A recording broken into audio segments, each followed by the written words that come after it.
happening behind the scenes as we share players and athlete stories, preparations, and celebrate their achievements. Charging to the line! Is it going to be a world record? Yes, it is! She smashed it! Whatever angle you look at, we've got you covered. KBC Channel 1, your true sports partner.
What a way to start your day. Good morning. Welcome to the program. This is Good Morning Kenya. The day is 22nd day of January 2024. Imagine the month of January is almost done. What have you done so far? All right. Never met about that. Karibu sana. We want to take a look at what has been happening across the country over the past weekend and, of course, what you should expect in the coming week. Now, later on in the program, I'll be talking about law, governance, as well as politics, and where do these meet, and where is the equilibrium point for the three? Do they go hand in hand, or which one takes precedence? We'll be taking a look at that on Eye on Politics later on. My guest, Alon Maliba. I have got Wakili Nyaribu will be joining me later on in the program, as well as Kevin Katisia, who is an advocate of the High Court, as well as the Speaker of the County Assembly of Kitui. Stick around for that. But right about now, the show is on the road. Mike Migwi. Good morning. Good morning, Victor. Good to see you. Good to see you too. Welcome to the program. My name is Mike Migwi, and in Transformative Leaders today, we'll be looking at education. We'll be assessing how the resources, if the resources have reached schools so far, the curriculum and the challenges that are being experienced right about now when school calendar has already started. And in studio, I'll be joined by one Dr. Joel Mabonga, the CEO of School Equipment Production Unit, and Mr. Alan Akwabi Wecha. We'll be looking at these aspects in detail, so you want to tune in to this segment later on in the program. In the meantime, the great daughter of Ndegwa is in the house. Good morning, Megwe, and a very good morning to each and every one of you who is tuned in on the show. It is the 22nd day of January, and I don't know about you, but I feel like this is the fastest January to ever January in the history of January. It's always a pleasure to have you choose us as the people to start off your day. Now, today being a Monday, we will be having Family Check, and on Family Check, our topic of discussion will be rising against a failure or above failure as a man in terms of purpose, ego, sexuality, emotions, and social life as well. And joining me for that particular topic and discussion will be Pastor David Kimani and Pastor Paul Blessing. You definitely want to tune in for that. Right now, I'll hand it over to you, Mariambo. Good morning. Well, a very good morning to you, Vivian. Thank you once again back at home for joining us. My name is Marie Ambo. We have plenty lined up for you. And as far as the news is concerned, 62 billion shillings is what the president says has been released for the education sector. Plus, I'll be bringing you the weather update in just a short while. But let's begin with that story where the school heads have been cautioned against soliciting for extra funds from parents. In a strong warning, President William Ruto says the government has released over over 62 billion shillings towards financing education, adding that all learners should be allowed in school. At the same time, the president, who was in Busia for a Thanksgiving prayer service, defended the rollout of the school health insurance fund, saying it will enhance access to healthcare services. Wycliffe Okech kicks off our bulletin this morning.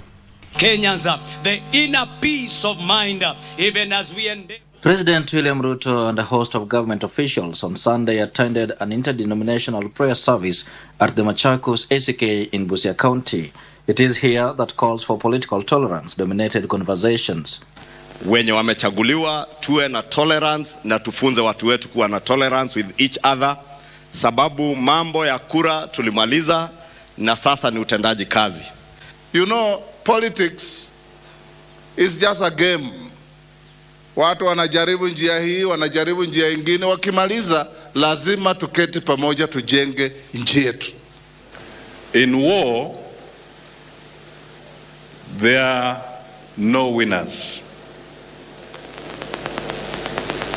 Everybody is a loser. But in peace, there are no losers. Kwa hivyo sisi kama Wakenya tudumishe amani katika taifa letu. President Ruto also used the platform to caution teachers against asking for extra funds from parents, saying the government had invested heavily in education.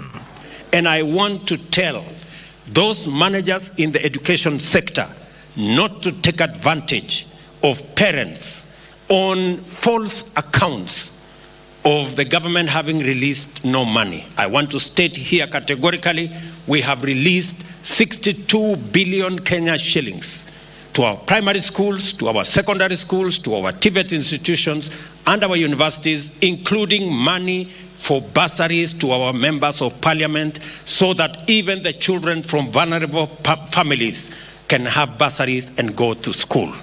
The head of state continued to champion the rollout of the Social Health Insurance Fund, which he says will be a game changer in the health sector. Na pia tuko na hazina maalum sasa. Tunaweka pesa kwa hazina maalum ya kutibu magonjwa kama kansa, ile hypertension, ile diabetes, ile magonjwa iko na kisirani na kiburi. Tuko sasa na hazina maalum ya kukabiliana na janga hilo. He also revealed plans are underway to expand the Malaba dry port to ease congestion in the border town of Malaba. Mimi nataka niwahakikishie sasa tuko na mpango kamili. Taongeza pesa kidogo katika supplementary budget, wewe Mary Emase umesikia, ndio tuweze kupanua ile dry port, ndio hii msongamano ya magari iende chini na vijana wengi wapate ajira pale. Additionally, he reiterated the government's commitment to creating jobs for the youth through the affordable housing program and the digital sector. Prime Cabinet Secretary Musalia Mudavadi, on his part, took a swipe at the media, urging them to ensure accuracy when reporting on Kenya's diplomatic relations. Rais wetu William Samoei Ruto yuko kwa mstari wa mbele kuhakikisha kwamba amani inarejea katika hizi mataifa, kwa sababu vita kule vitanyemelea hapa. Kwa hivyo nataka niombe tu wale ambao wanaandika, kwa sababu tulikuwa pahali tukaona wanasema kuna vita imetokea hapa, kuna kasoro hapa, kuna kasoro hapa.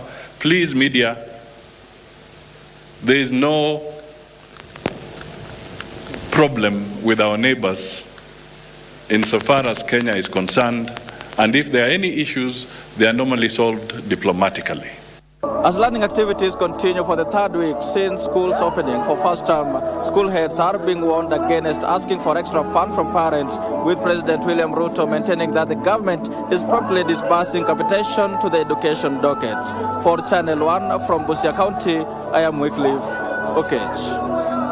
Thank you, Wycliffe Okech, for that report. We move on where Redeemed Gospel Church in Chapereria, West Pokot was turned into a battleground as worshippers demanded the removal of Pastor Timothy Siamo. Now, the irate congregants faulted the pastor's style of leadership, accusing him of high-handedness and failing to follow the doctrines of the church. Here is our reporter, Frederick Parsayo, with the details of how the worshippers set aside their Bibles for placards, citing that the differences between with the man of the cloth was irredeemable. Sunday morning at Redeemed Gospel Church in Chepareria area in West Pokot County. It is not the sound of the proverbial trumpet, but the sound of a vuvuzela as members protested.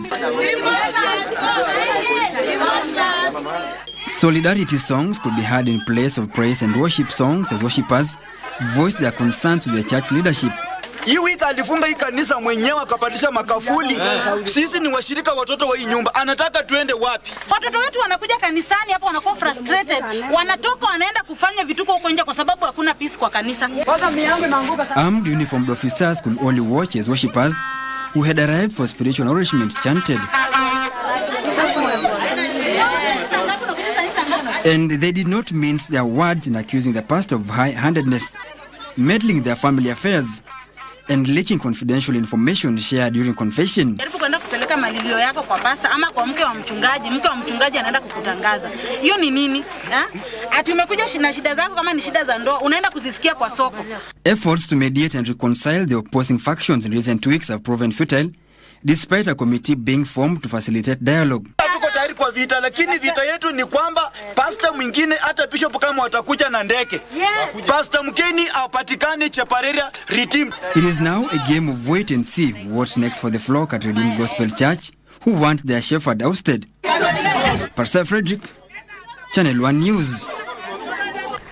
Moving on, detectives from the homicide unit have recovered a human head from Kiamba Dam in Duata village, that is in Kiambu County. The head is believed to be that of the slain university student Rita Waini. Now, residents alerted the local administration, who subsequently reported to the police. The detectives picked the head for further analysis as investigations into the gruesome murder of the fourth-year JKUAT student continues. The sleuths also recovered some of her personal belongings, among them a mobile phone. Waini's head the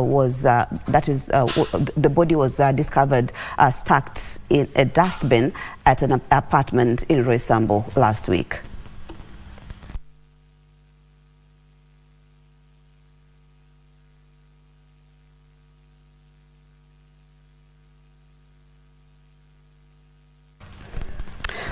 We'll be bringing you details of that story later in our bulletins today. And Anglican Archbishop Jackson Olesapit has called for quick and intensive investigations of the recent femicide cases in the country, speaking in the wake of a shocking incident that saw the killing of two ladies in separate incidences in Nairobi. The Archbishop said it is time to tame the horrific incidents.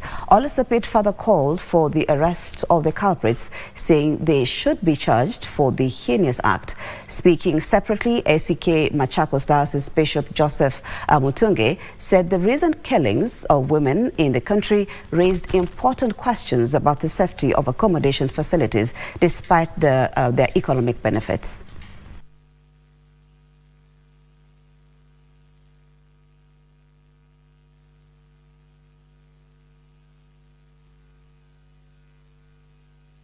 For those who are apprehended, we call for tough measures that they will never return to society.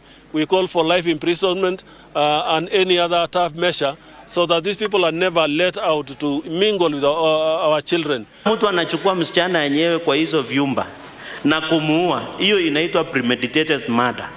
Hiyo mtu should be charged with first degree murder. We also making an appeal to our government that yes, we know you are taking care of us, but we need to increase and we appreciate even the guidelines that have been put to these lodgings and other places like Airbnb. Let us also are landlords of these places because people will still visit.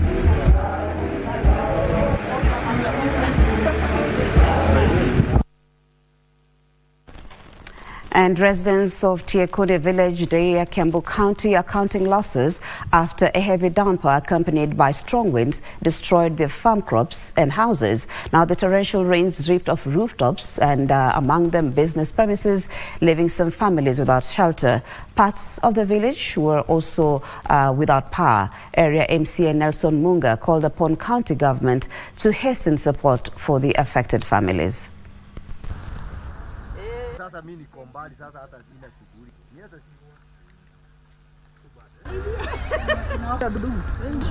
Kuja tukaona mahidi sasa, mahidi imerala, imetuharibia mahidi. Tunaona miti inakatika, miti ingine inang'oreka mpaka na nini na mizizi. Miti zimevunjika na watoto walikuwa kwa nyumba. Kutoka nikaanza kuangalia mabati, hakuna hata tumepata tu mabati kama 2, lakini ingine imeenda. Kuomba serikali yetu kuu pamoja na serikali yetu ya county inapoongozwa na gavana wetu His Excellency Kimani Wamatangi, ya kwamba zile mahindi nyingi ambapo ulikuwa umetupatia sasa zimeweza kubebwa na mvua, na tunakuomba haraka iwezekanavyo. Hizi familia zote zimeshakuwa affected pamoja na wale wafanyikazi pale kwa barabara. Hizi familia zote hata leo hatujui wataweza kulala wapi.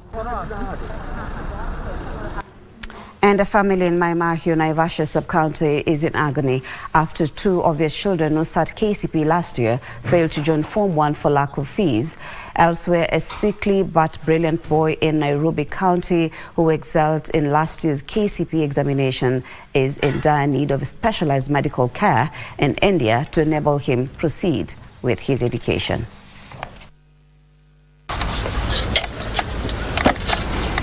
With learning in secondary school set to enter second week, Patience Wanjiru seems to be second time unlucky.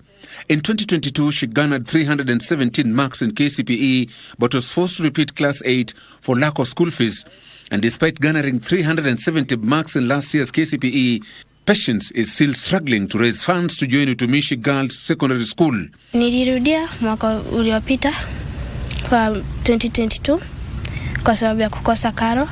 Na mwaka huu sijaona mabadiliko yoyote na tuko wawili. Such is the case for her brother Felix Gishuhi, who despite passing KCPE last year cannot proceed to Ngenia High School. Nilikuwa naomba tu mtusaidia na karo ya shule. Karo ya shule hadi kama ni shilingi 10, shilingi 5 itatusaidia kwenda shule. Niliweza kuandika hizi barua za kusaidiwa, lakini sikuweza kubahatika. Meanwhile, Ronnie Hillary, a 14-year-old learner in Nairobi County, is yet to join Form 1 due to lack of school fees and an ailment. It's connected to the catheter, the super big catheter that he has. Ronnie, who scored 339 marks despite missing classes for close to 3 years, is in urgent need of specialized treatment in India after a freak accident in 2021 which led to severe damage of his bladder. He needs to raise 4 million shillings to undergo treatment. I did the exam very well. I got 339 marks. I was aiming for 400, but I just thank God for giving me those marks. I wished to go to Mangu, but I was called to Kagulo, but I still want to go to Mangu. Ronnie has gone to theater more than 7 times. More than 7 times. He has had 3 urethroplasties failed unsuccessfully. Yeah, so that's why we were referred to India. Gold mining countries are set to benefit from artificial intelligence technology to address challenges in the gold mining sector. The AI dubbed Dr. Mining Manhattan will provide expert guidance to miners through a question and answer model on social media networks, including WhatsApp, Instagram, and Facebook messages, among others. Artificial intelligence that is becoming a game changer in the world of technology across the globe has finally met the small-scale gold miners in Lolgorian Ward, Transmara South Sub-County, Narok County. According to Matt Hels, the co-chair of the Global Community Miners Forum, the artificial intelligent man dubbed Dr. Mining Manhattan is bound to bring expert guidance to the fingertips of miners. Basically, is a conversation robot. So what it does is you just ask it a question, tell it a problem, and it will give you a solution. Hell says the AI man is expected to interact with miners in all social media platforms on mobile phones or cyber cafe. So we've customized this on top of ChatGPT-4 and modified it so it works on WhatsApp, Instagram, and Facebook Messenger. And it also speaks 105 languages and it has voice. It responds to voice as well. So it's using the GPT-4 model. Counties with active mining set to benefit from the great volume of data include Taita Taveta, Kwale, Migori, Narok, Turkana, Kisii, Kakamega and Nyamira, among 11 others that are affiliated to Artisanal Small Scale Miners Association of Kenya. Let's look at sports now, where the inaugural Body Fitness Academy seminar in Kenya ended with personal trainers and fitness enthusiasts getting in-depth planning on various issues that they tackle during their daily fitness routines. Now, the week-long seminar saw over 20 attendees enlightened on the need for proper sports nutrition, sports anatomy, and exercise analysis. As a way of integrating education with fitness, the 6-day seminar was aimed at giving the fitness trainers an edge when it comes to seeking work in the field. Every attendee was awarded a certificate after completion of the Level 1 seminar. Participants who are right now starting their career, for sure this is ideal to start your career with proper education. So we're going to schedule 3 to 4 silver level courses per year here that anyone in Nairobi or near Nairobi can join. Crucial topics addressed that will be incorporated into training sessions were training science, which touch on appropriate training techniques for different people, program design, marketing and sales in the fitness world, as well as customer service. We're calling out all trainers. You need to be certified. You need to have basic education in fitness. You need to have your certification so that you're able to guide the people and give the general public the right kind of services when it comes to fitness. The seminar has been informative in that we've learned even newer ways that we can train people, new trends, what to keep in mind, how to relate with members, especially for us because we have members in our gym clubs, so of different categories, different ways of life, different levels of life. So at least now I can say that I know how to approach all types of clients. The one-of-its-kind program in Kenya will be hosting more seminars where fitness trainers will unlock advanced levels in their career. Nora Mwangi, KBC Channel 1. Well, and that story brings us to the end of the news this morning. But remember, AFCON 2023 Eco KBC, so the games are on, and this evening definitely we'll be bringing you more of that. Last night, Morocco versus the DR Congo drew 1-1, Zambia versus Tanzania the same, and South Africa versus Namibia. South Africa took the day 4-0 to South Africa. Today we expect Guinea-Bissau versus Nigeria at 8 p.m. That is the same time as Equatorial Guinea will be taking on Ivory Coast. Mozambique versus Ghana and Cape Verde versus Egypt will be coming your way at 11 p.m. tonight. So be sure to join us to enjoy those matches. So thank you once again for making the time for us this morning. My name is Marie Yambo and hope to see you again tomorrow.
get ready for the captivating return of the FKF Premier League, exclusively on KBC. Brace yourself for the thrill of football as 18 teams battle it out for glory. Every week, KBC brings you not one, but two heart-pounding matches, delivering the best football action right to your living room. The stakes are higher than ever. The league champion takes home a handsome prize of 5 million shillings and also earns the honor of representing Kenya in the prestigious CAF Champions League. Feel the adrenaline, experience the suspense, and join the roar of the crowd as we celebrate the return of Kenya's football legacy. The FKF Premier League, live and exclusive on KBC Channel 1 and KBC radio stations. Save the date, mark your calendars, and get ready for the ultimate football spectacle. Coming to you live only on KBC. KBC, your true sports partner.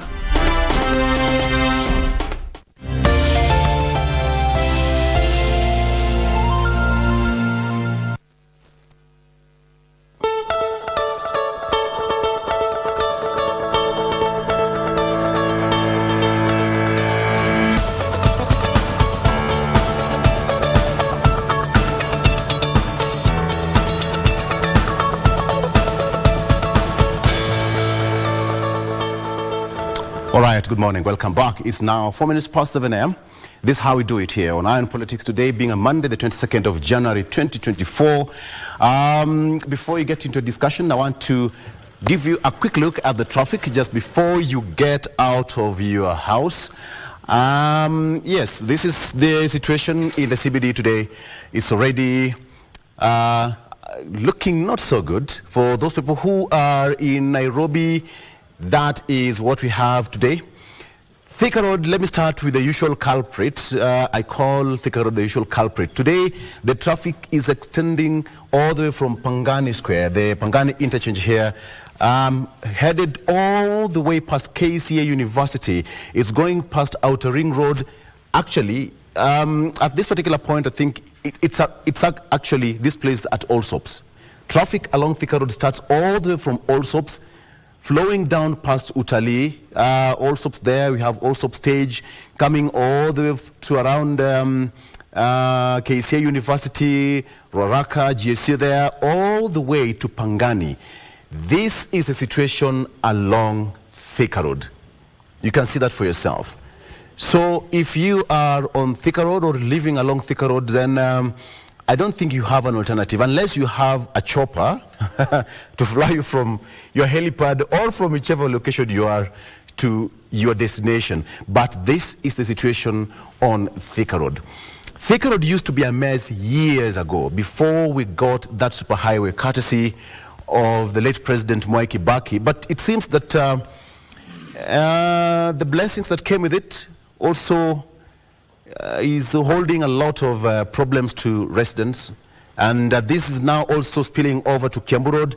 As you come to Kiambu Road, it's also bumper to bumper as you head towards town, and that is going past the DCI headquarters. You can see for yourself that it's how what Kiambu looks like at this particular point, also joining the Pangani Square. When you arrive at this place, it's chock-a-block. That's what it is. After that, as you come towards Forest Road, then it's moving slightly okay towards Muranga Road. As you had come towards Globe Roundabout, there you have it. So Thika Road, something has to be done. But something that should be done is to stop all those people, the motorists, using the service lane. That's where the problem is. Instead of using the main highway, a majority of motorists opt for the service lane. Now that is the root cause of the problem. Okay, enough of Thika Road. Now, what about those guys using the other side of the western circuit of the city, all the way from Kangemi, coming down to Nairobi School, ABC Place, looking pretty fine. A bit of some traffic as you come towards Westlands Roundabout. Of course, that's always a very busy area. Coming towards Consolata Shrine School there, National Museum, moving pretty fine as you come into the CBD. Nothing to report about. Okay. Langata Road, good morning.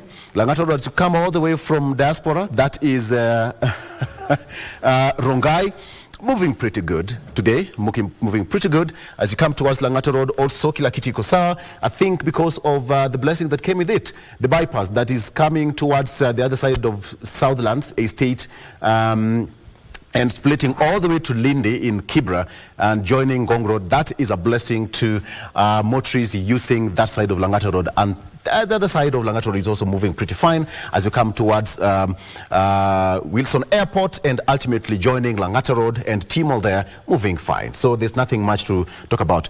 Okay, Raila Odinga Way, otherwise known as Mbagathi Way, iko sawa. So if you want to use this highway heading towards Daystar University or City Mortuary and above there, is all looking good. That also replicates itself around Ngong Road. Watu wa Ngong Road, you're okay. A bit of some traffic though, not some traffic. It's bumper to bumper as you come towards the Junction Mall there. That's because of the lights. And a majority of people also coming from Naivasha Road and Kingara Road. That's where there is that T-junction there. You have to expect a bit of some traffic. But after that, Ngong Road is moving pretty fine. Now, I'm reminded that I should also talk about Mombasa Road, muko sawa. But watu wa Mombasa Road, nyinyi, you are good. There's nothing to talk about. Is Lando massive? Good morning. So far, so good. Nothing much to talk about here on Jogo Road. Yes, looking fine. So, guys, let's go out there and catch the worm. Okay, how about Mombasa? Mombasa, good morning. Yes, Mombasa, good morning. Again, New Nyali Bridge. Again, as you can see, it's a bit of some traffic as just after the New Nyali Bridge. That is where the traffic is. But after that, moving pretty fine as you come towards Kongowe Market, looking good. The entire stretch of Nyali Road heading towards the Pirate Beach, all the way as we head towards Malindi. An interesting place to be. Okay, Mombasa, good morning. The problem is around the Likoni Ferry Channel. Today, I don't know why there's no traffic at the Likoni Ferry Channel. There is no traffic at all. But Mombasa, please talk to us on our social media handles and tell us what the problem is, because this place at the ferry crossing channel has always been a problem for quite some time. But yes, that is the situation in Mombasa. Finally, let's head over to the county of Kisumu. This is what it is. The entire stretch of Kibuye Market, a bit better part of the CBD in Kisumu, looks good.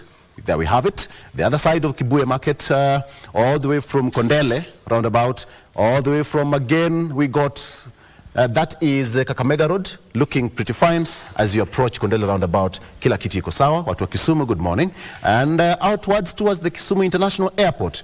I remind you, international airport, not airport. Please, the word is international. I'm reminded. Looks good. And as you also come out there towards Kisumu, Busia, that is Rabuor coming towards Ahero, also looking pretty fine. So that is a traffic situation in our major cities across the country.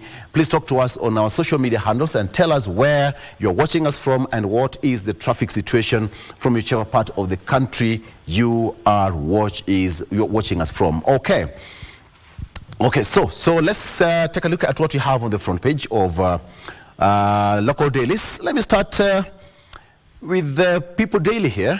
You have it on our magic wall here. On the front page of People Daily, I have my guest already in studio who I'm about to engage briefly.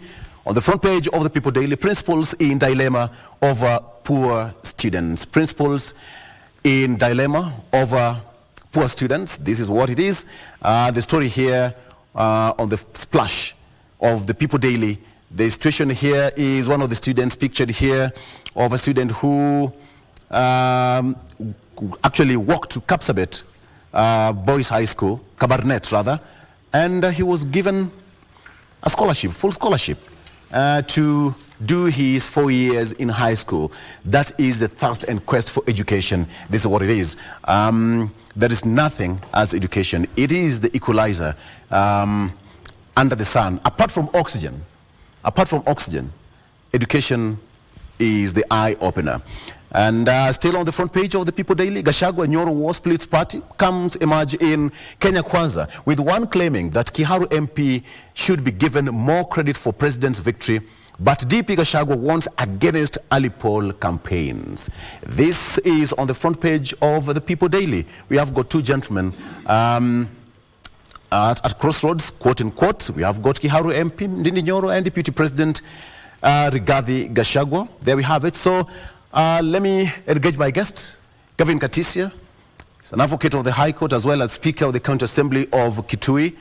And Ishmael Nyaribo, who is also an advocate of the High Court. He will tell us, Nyaribo will tell us he's running for something. I don't need to preempt what you're running for. Wakili, good morning. Good morning. Good to see you, Kevin Katisi, as well. Yes. Ishmael, something, you are salivating for something out there. You didn't tell us. You didn't give us a memo. Thank you, Victor. I think this will come in a better forum, but yes. I'm a member of the Law Society, and you know that the elections are around the corner, and I am trying my hand in the Judicial Service Commission yes. Nomination, so still awaiting for that. Principals in dilemma over poor students. What do you make of this headline on the People Daily? That's me. Yeah, yes.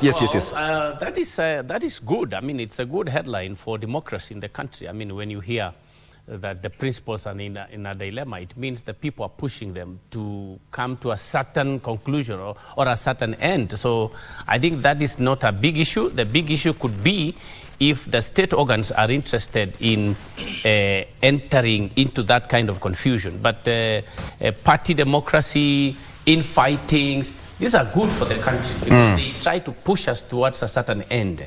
The problem would be if the state organs and the government or the executive is interested in putting their hand in this kind of infighting within a coalition itself. Yes.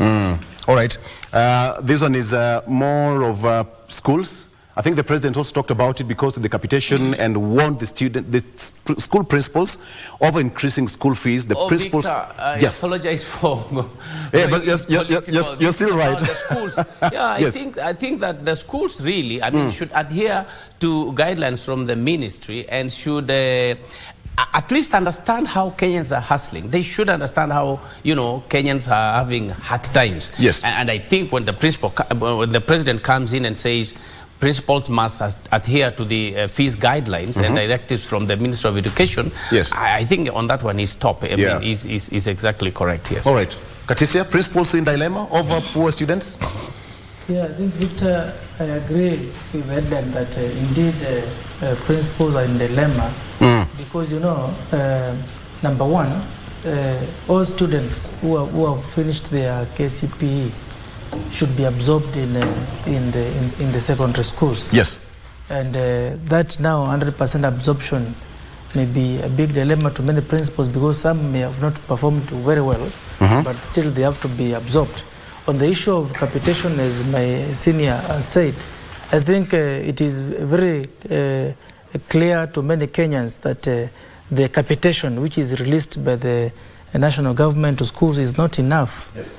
I am actually a board member in my local secondary school in my village where I come from in Sekuru Ward, and I can tell you, Victor, the money which is released by the government, though they are saying they released some money last week, that money is not enough, and the schools cannot be fully run by that capitation money. Therefore, principals don't know what to do because the president actually, I think he was warning them, telling them that they should not turn students back to their homes when they come to school without the full school fees. School fees, Victor, is not only tuition fees, because the government may assist in payment of some tuition fees, but that is not enough. Yeah, so the principals have to ask parents to make an additional payment. So I don't know whether our schools will be fully operational or what, because even when it comes to school feeding programs, without that extra money paid by the parents, it is not enough to run a school. So indeed, I can say school principals are in dilemma, and we believe that the Ministry of Education and the school aides will be able to meet and agree on the way forward, because when there are all these issues, it is the students who suffer. Yes. Yeah, and when you talk, the president is defending poor students, and I agree with him. It's a good initiative, but in Kenya, for you to access quality education, then you must pay for it. All right. Yes. All right. Let's take a look at what we have on the front page of the Standard newspaper here. Raila out to unite his support base with the coast tour. Raila out to unite his support base with his coast tour. ODM leader Raila Odinga begins his visit of coast counties, a traditional base that has been eroded by government, and locals who seek to have a voice. However, with his recent forays of Western Kenya bearing fruit, this visit is of high significance. That is what's on the splash of the Standard newspaper. And again, over the weekend, there was that bit of the Jaramogi's Lion Party, pale shadow of the 1992 giant.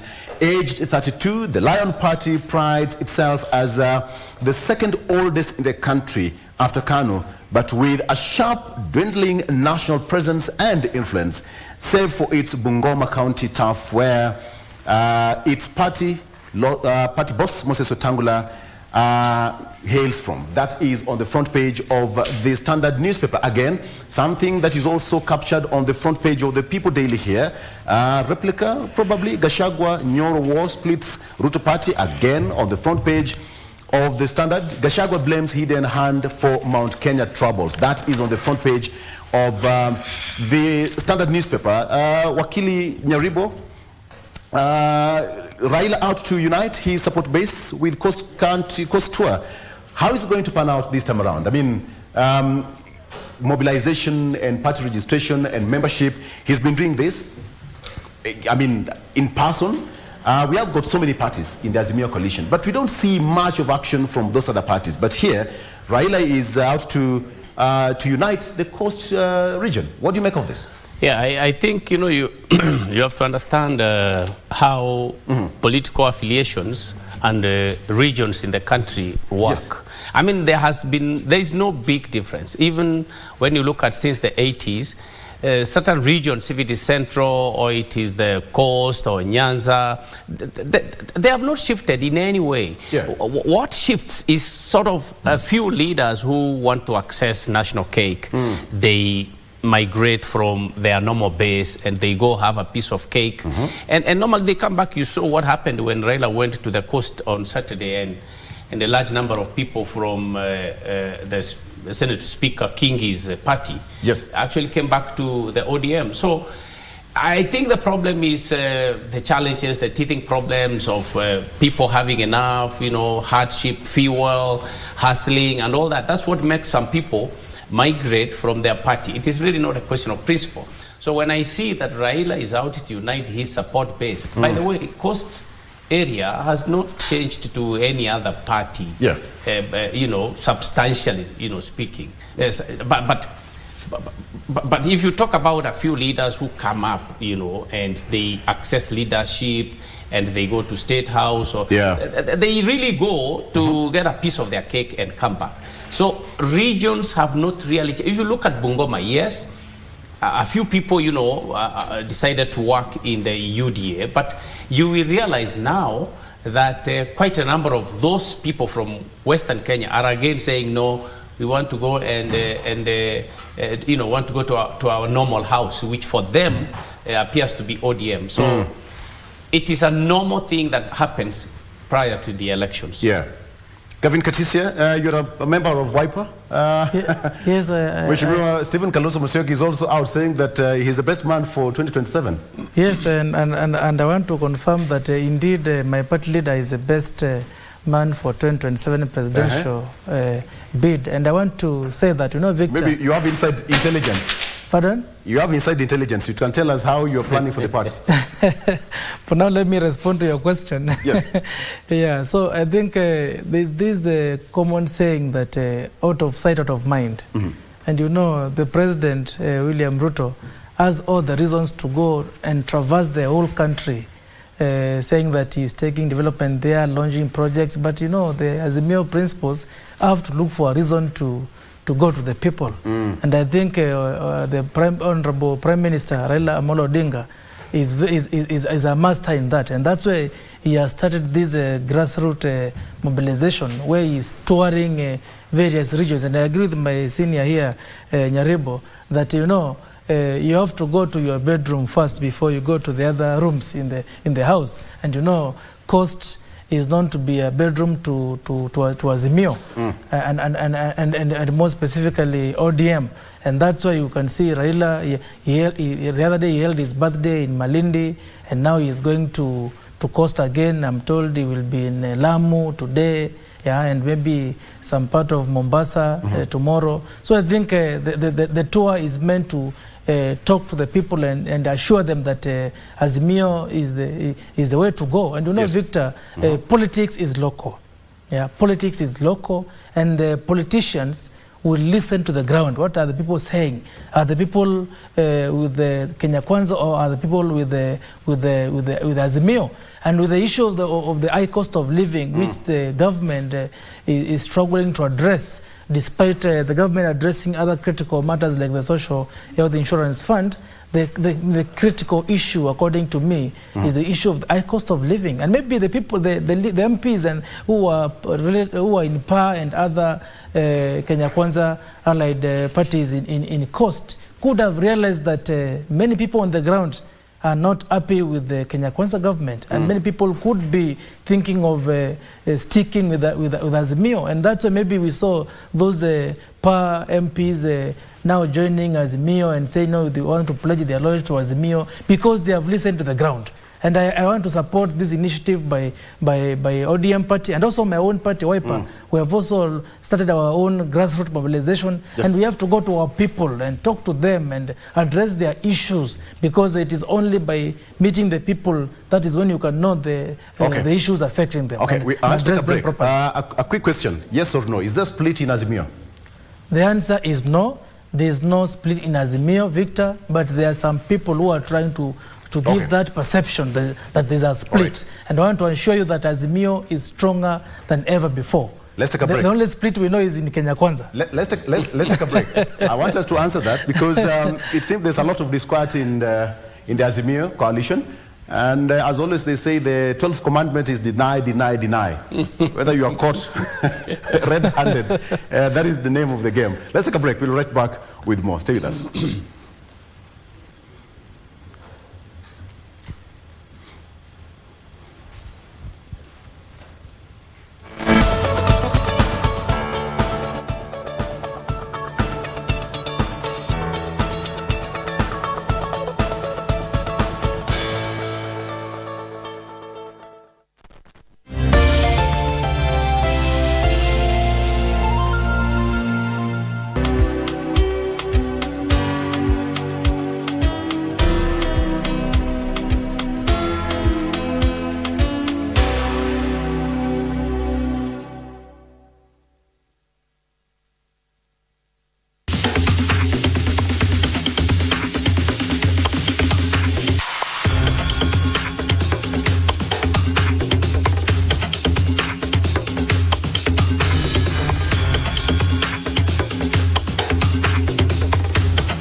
Are you a talented artist? Or are you passionate about a topic you want to discuss? But money can be very hard to find for an upcoming artist. Don't worry, Studio Mashinani has got your back. Sign up on ajira.co.ke to book a session with your music and video producers across the country. Work on your music, jingles, spoken words, and even podcasts to realize your dream. All for free. Studio Mashinani, Radani Talent.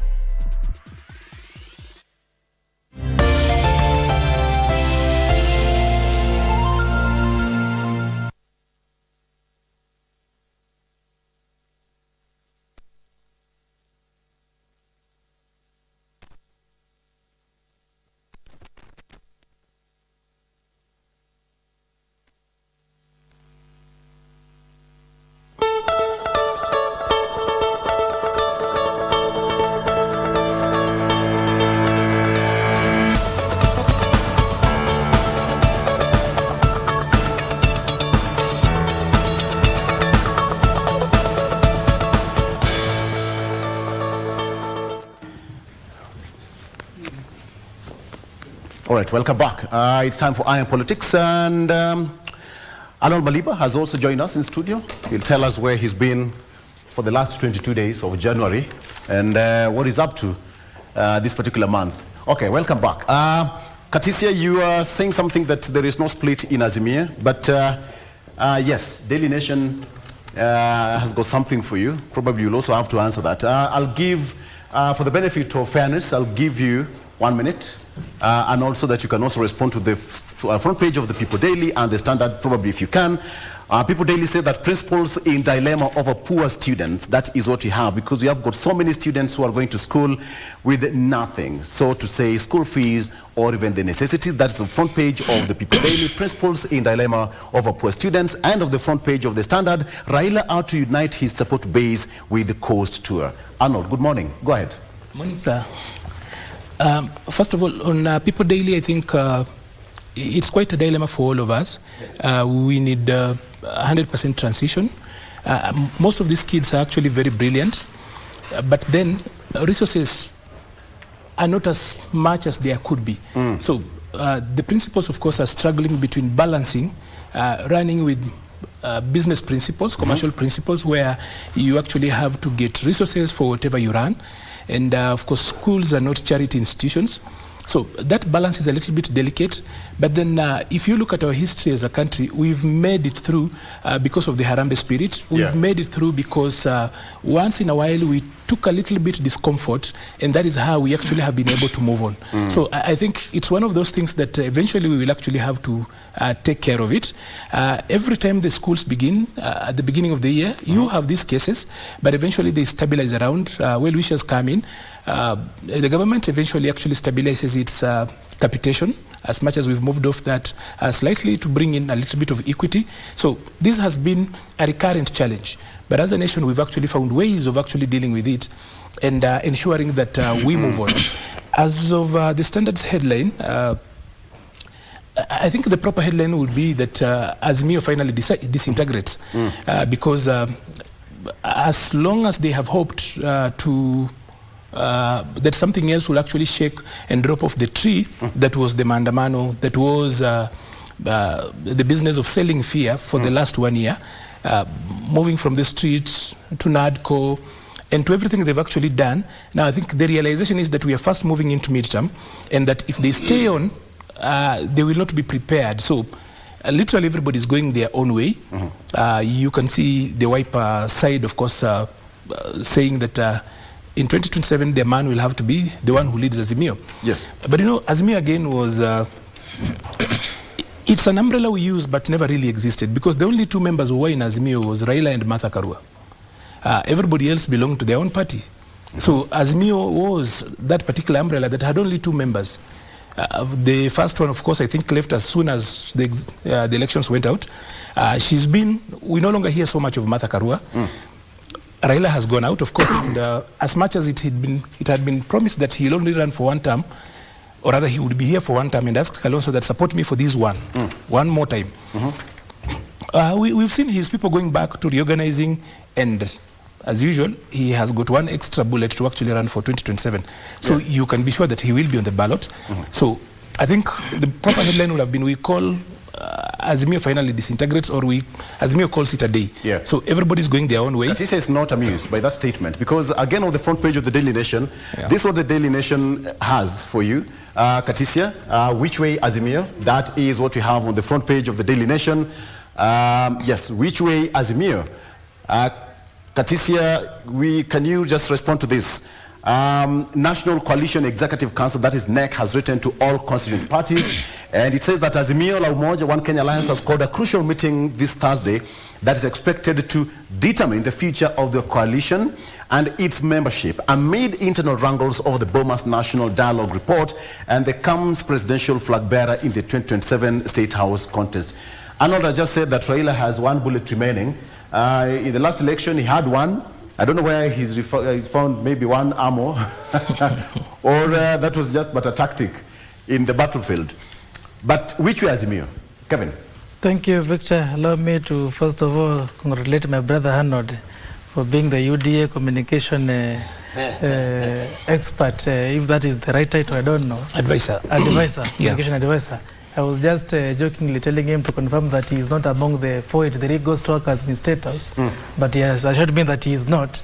But I want to disagree with him completely. Yes. That Azimio is not divided. Indeed, it is Kenya Kwanza which is divided. I don't know, Victor, which headline in Standard you're looking at. But the paper I have, the headline is about Gachagua blames aid and for Mount Kenyan troubles. This is Daily Nation. This is Daily Nation. No, Daily Nation is which way Azimio. Standard, you've read a different headline. But yes. I want to say that there is this perception which is put across the minds of Kenyans by using big headlines to confuse the masses. And I think this is an agenda by the government, because it is indeed, as I said, it is Kenya Kwanza, which is having some serious divisions. Because if we see PA MPs, I don't know, PA is in Kenya Kwanza, and they are leaving Kenya Kwanza for Azimio. And you know Kenya Kwanza is the government of the day. Ask yourself, what are the issues in the Kenya Kwanza government? In Azimio, as per the Daily Nation headline, you know, every coalition should have meetings, frequent meetings to discuss on and review their performance and where they are going to. And I think it's a normal meeting. So we should not read so much politics into it. On the issues of the NADCO report, of course, we saw there were some dissenting views by the NAC leader, Honorable Martha Karua, and DAP Kenya Party leader, Eugene Wamalwa. But those were their personal views, and they did not say they were the positions of their respective parties. Remember, the coalition parties, the parties are different from the individuals in the parties. Honorable Martha Karua may have a different opinion, but our own party has not come out to say we disagree with the NADCO report. So I think we have to differentiate that parties are autonomous and they have their own legal standing. So I think as far as Azimio is concerned, there is no cause for alarm. Azimio is united more than ever before, and every political party in Azimio has the right to push for their leader to be the presidential candidate for Azimio. And we know for sure that 2027, it will be a day for Azimio to take over the leadership of this country. I want to bring in Wakili Nyaribo here. Azimio calls make or break meeting on fate of coalition. It says that the coalition top brass has been reading from different scripts on Boma's report and the 2027 presidential race. According to the report, it says that according to Odinga and Kalonzo Musyoka, they say that it's a good beginning, quote unquote. But Martha Karua, of course, of NAC Kenya, and DAPK's Eugene Wamalwa, they are nowhere to be seen. Nyaribo, he's saying that there is no crack in Azimio, but still, they still have this kind of a meeting. What do you make of this? You see, I think the media also, you know, they really dictate quite a bit of which direction the national psyche goes and which direction a particular conversation or debate will take. But in terms of whether there are cracks, there might be cracks, this I cannot shy away from saying. There might be differences in opinion among the top brass, but isn't that, Victor, part of what democratic development is all about? This is Azimio. It is not Mambo Matatu Kenya Kwanza, you know, it is my way or no other way. This is, the Azimio is all about, you disagree here, you walk away, you come back, you have this opinion, you live with it, we listen to you, and we know whether, you know, you have the day at the end of the day. So I think the wrong heading could be that there is definitely a crack where people are exercising their democratic right to air their views. So, for example, Martha Karua does not believe does not believe the whole report from the Bomas of Kenya. What is wrong with that? Really, honestly, this is an advocate of the High Court. She is at liberty to have her own views. But now when such a coalition, now when such a meeting is called now for all people to sit down, I think this heading should have come shortly after now, you know, they've called each other and we see how they jostle, you know, between this or that point. But this call for a coalition meeting, Victor, if you ask me, it's a great sign of democratic, you know, right of a coalition. You know, my brother Mariba mentioned that, you know, there was no Azimio after all, it was only Martha Karua and Raila Odinga. Azimio is actually a unified kind of, you know, many parties together. You see that also in Kenya Kwanza, but you know, Kenya Kwanza really is UDA actually, and it's either my way or no other way. So Azimio is having teething challenges. This, we don't have to shy from that. And the teething challenge comes from the Bomas report. And if now we can see what, you know, after the dialogue committee and some people proposed this is the way to go, and others say no, we can't go that direction. Well, let us understand this as Kenyans, Victor. There can be differences of opinion, number one. There can be differences of views. It does not necessarily mean a crack. Neither does it mean that now that particular coalition has died. So please give us this title shortly after the coalition has met. Then we can know whether it's really a crack or it is a development of political Maliba, right for a rebuttal. Actually, it's oxymoronic because I've heard them. I think it was him who said that there are cracks in Kenya Kwanza because there is a little bit of divergence of opinions. Somehow, when there is divergence of opinions in Azimio, that is democracy. But if there is divergence of opinions in Kenya Kwanza, that is division. You know, we really have to make a choice. As you cannot have your cake and eat it. It's the same thing, but it means different thing just because it's on different sides of the cake. Be that as it is, I would love to say this. You cannot say a formation that is 3 years in counting is facing teething problems, but the other side that is primarily much younger is having problems. So I think it's also not so fair for us to play around with that. But then let me put this on record. Number one, I think there is no bigger party than UDA today in this country. UDA, number one, has got 7.2 million members. I do not think that even in the region, there are parties that are democratic that have got that. 7.2 million members. That is according to ORPP reports. They've got 124 members of parliament. That is a single party. No one has that in this particular country. UDA has got 32 senators. It has got 20 governors. It has got 21 women reps and a whopping 807 MCAs. So literally, when you talk about a party that is unpopular, you look at what the decision people made. So is there a party that has got much more than that? Of course there isn't. Wakili Ishmael here argues that Azimio, you know, Azimio is registered as a coalition party. Fair enough. But the only people who actually ended up there, you know, in this country we've got this affinity for very funny and mundane concepts. So somebody somewhere thought that if we come up with a newer definition of what a political party is, bring in another level of political party, then we can bring in everybody and force them down. Yes. You see, the problems of Azimio did not start with the NADCO report. There are people who at KICC signed on things they did not see. That is how we saw the likes of CS Mutua leaving Azimio then.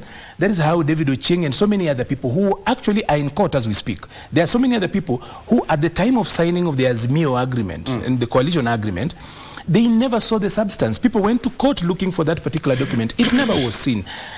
So the problems didn't start today. You know, when you are given the signature, and Wakili here knows that trick, where you're told, don't read, similar to the software license.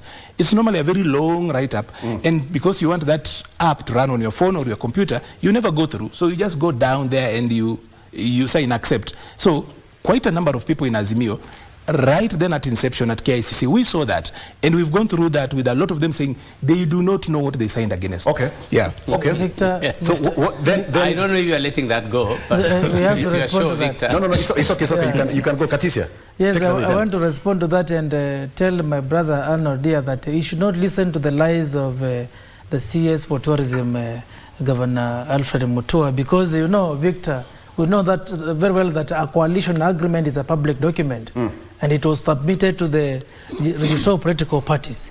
If Governor Mutua signed the agreement without looking at it, then it's up to him, because I remember I was part of the legal team representing Wiper Party, and we were at KSCC, and we read the entire coalition aggrement. So maybe the Mandela Chap lawyers were not keen enough. For the sake of Kenyans and Arnold Maliba, for records, did you hand over that document to the likes of CS Mutua? I'm saying that a coalition agreement is a public document. If it does not have, we can rush to that is not the question Victor asked. And pick it. The question Victor asked was, did you give him that particular document? And while at it, I would like you to respond to this. Why did it have to take Mutua? Let's give it, probably, CS Mutua lied. Let's give it to you. Okay. Why then did David Ochieng also raise up the same issue? We have got about 7 parties that raised that complaint. 7 parties. Even if one man, for example, would lie, why would 6 others follow suit? Then why would it have to take them to go to court? Because even ORPP at that particular time was not presenting the document. And it became, even the media was looking for it. I just want to give you an advantage of checking out that the media was pursuing the real document and they couldn't find it. It is on record, it is reported. So it cannot be that 7 people who are party leaders looked for it. Principals, no less. Okay. And couldn't find it. Okay, and that people had to go to court. It's your time, Kevin. Victor, I am not an Azimio spokesman. Yeah, and neither is my brother here, Kenya Kwanza spokesman. I know he's the UDA communication advisor. And I know maybe with those affiliate parties who have rushed to Kenya Kwanza are coming up with all manner of allegations against Azimio. But the question is very simple. That a coalition agreement is a public document. And if you append your signature on an agreement, then it means that you are so ignorant that you are signing what you don't know. So why are they then blaming Azimio? If they went to Kenya Kwanza, let them go there in peace and stop blaming Azimio. I know all these manner of allegations are the ones which are used by the individuals who rush to Kenya Kwanza, and we understand them. But I can tell you for sure that it is Kenya Kwanza which is divided than ever before. Because ask yourself, Arnold, you're a UDA communication advisor. Why did you have to postpone the grassroots party elections if there were no divisions? At least Kenya Kwanza which is divided. UDA did not postpone its elections because the coalition agreement of Azimio was not available to other people. How that actually relates to the question you are asked, I don't know. But we cannot allow conflation where one question asked and then you run around and don't give an answer. This idea of sloganeering, we must actually stop. The politics of dishonesty. I want Wakili Jaribu to respond to this, and you have a minute to talk about that. But Arnold, I also have a question for you. What if it was just a political gimmick or strategy for the politician to say that we are not given that document, we've not seen it, so we're not party to it? But why would they go to court? So unless you are saying that even the courts, you will respond to that. Unless you are saying the courts also joined into the political gimmick, and our courts are respected. You will respond to that. Wakili, go ahead. You see, I see that there is always a strategy to dismantle, a certain philosophy or party within a small moment of a show like this one, and no one can succeed. The issue here is governance structures of our democratic institutions. Yes. If you say there will be a coalition meeting, and this coalition meeting is called Azimio, for example, in the couple of days to come, and that meeting happens, and later on you are so smart and you know things happening behind the scenes, you come and say, actually there was no meeting. What message are you sending to the youngsters, to the people, the viewers, who believe in governance, structures and institutions? So if Azimio came together and they signed a document, if Kenya Kwanza set up their governance structures and they signed certain documents, and then there are these type of people who actually have behind the scenes information, and they say, no, that was all hogwash, there was no meeting, in fact people have now gone to court. This is the same song, Victor. You see people saying there is a court of law, but they don't believe in that court of law. They say it's a completely helpless, horrible institution. There is nothing happening there. So we must also turn around our country and accept what is governance structures. There is Azimio, there is no doubt. There is a coalition agreement signed. There is absolutely no doubt. There are these schemers and political smart guys behind the scenes who come and say, no.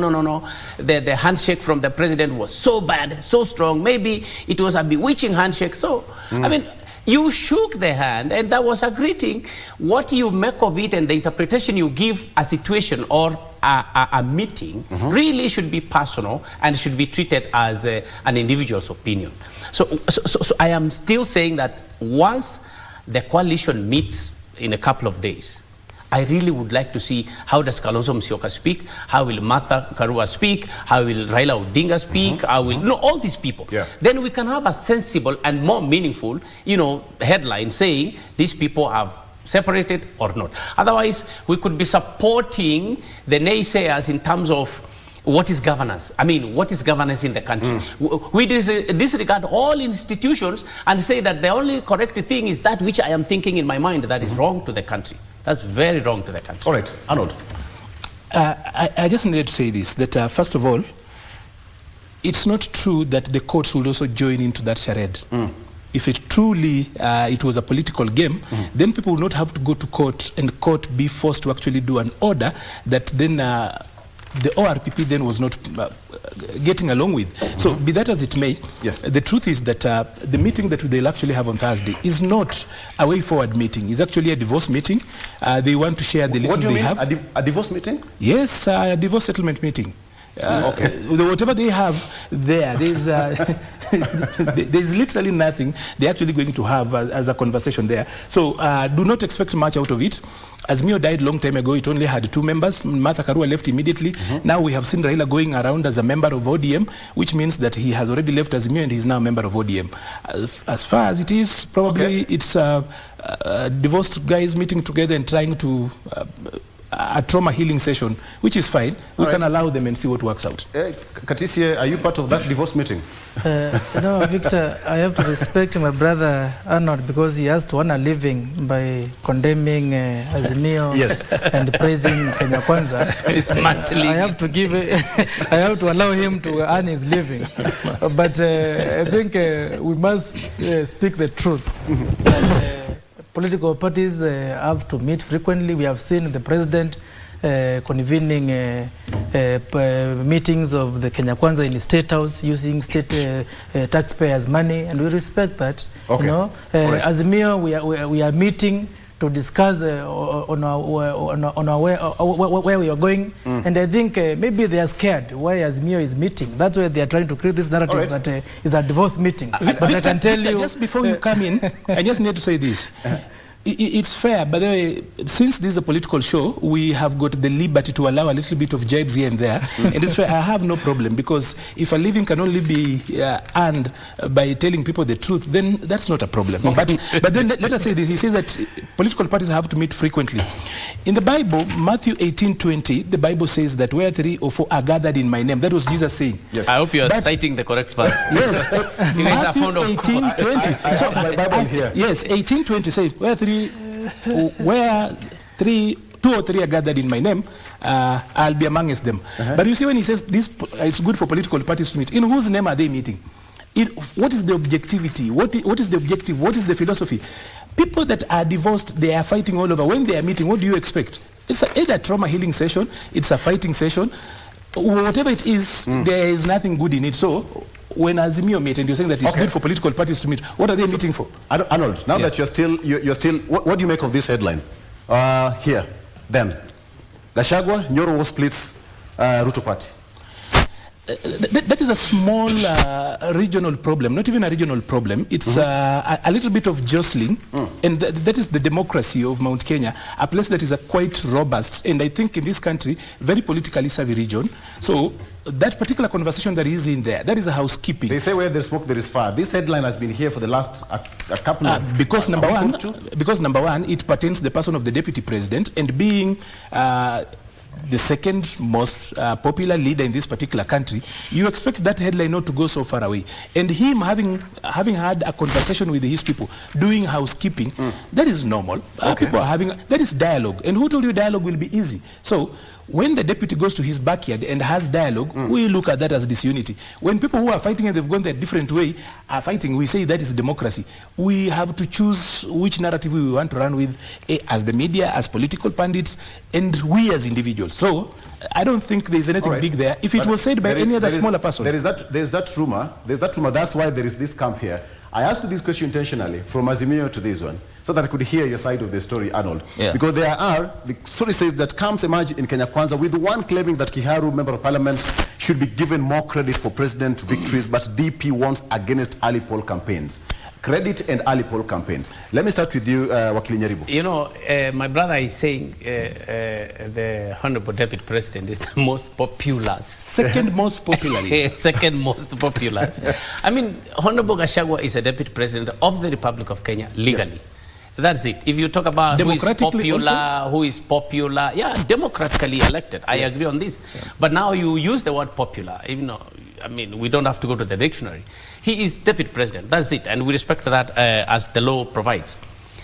But, you know, my brother also was saying, and I'm not dwelling on what he's saying really, because I don't believe much of it. But he says that Gachagua and Nyoro is a central small in-house problem. It can never be. Anything touching on the Deputy President is a national issue. It's a national issue in the sense that the large populous, you know, region called Central Kenya is not comfortable with how he has led them and how he promised that he would lead them. So you can see now also the head of state himself, from how he has moved around that issue, he does not seem to believe what the Deputy President told him prior to elections, the issues they had, which led to the nomination of the Deputy President. So that is the real crack, Victor, if you ask me. This is where the problem is. This is a leading party. This is a party in power. It has amassed a lot of power and wealth. Let me tell you, we listen to a lot of things beyond this show and behind the scenes also. And we know that the number of people who are benefiting within UDA might not exceed 15 people, I'm telling you. I mean, the number of people who are enjoying the tappings of power and making money, making deals within UDA, you might be surprised they are not beyond 10, 15 people.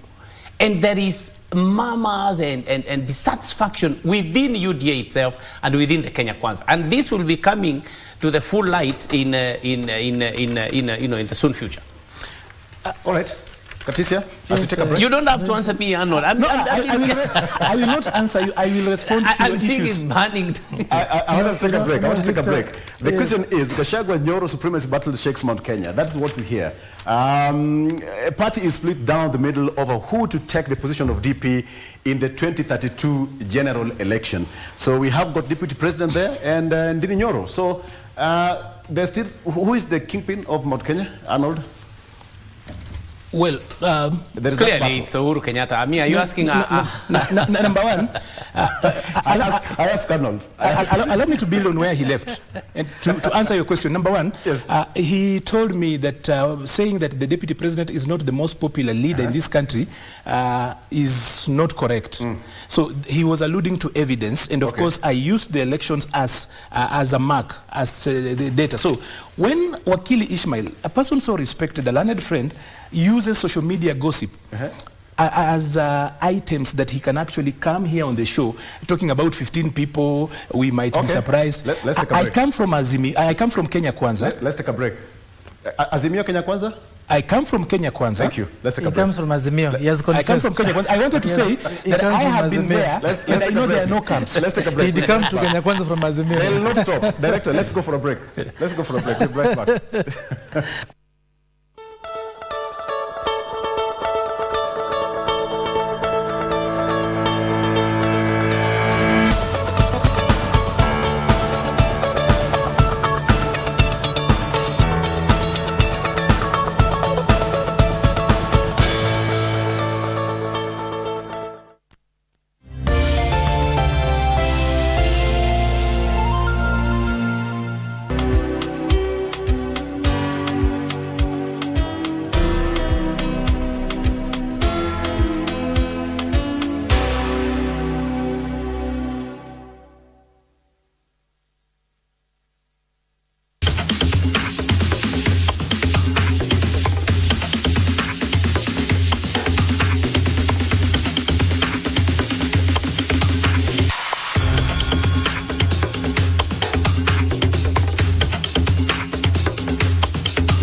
right, and welcome back. Now, we're still taking a look at what's here and what you can see on the front page in the inner pages of the People Daily here. Gachagua Nyoro supremacy battle shakes Mount Kenya. Kenya Kwanza rather. Party is split down the middle over who to take the position of DP in the 2032 general election.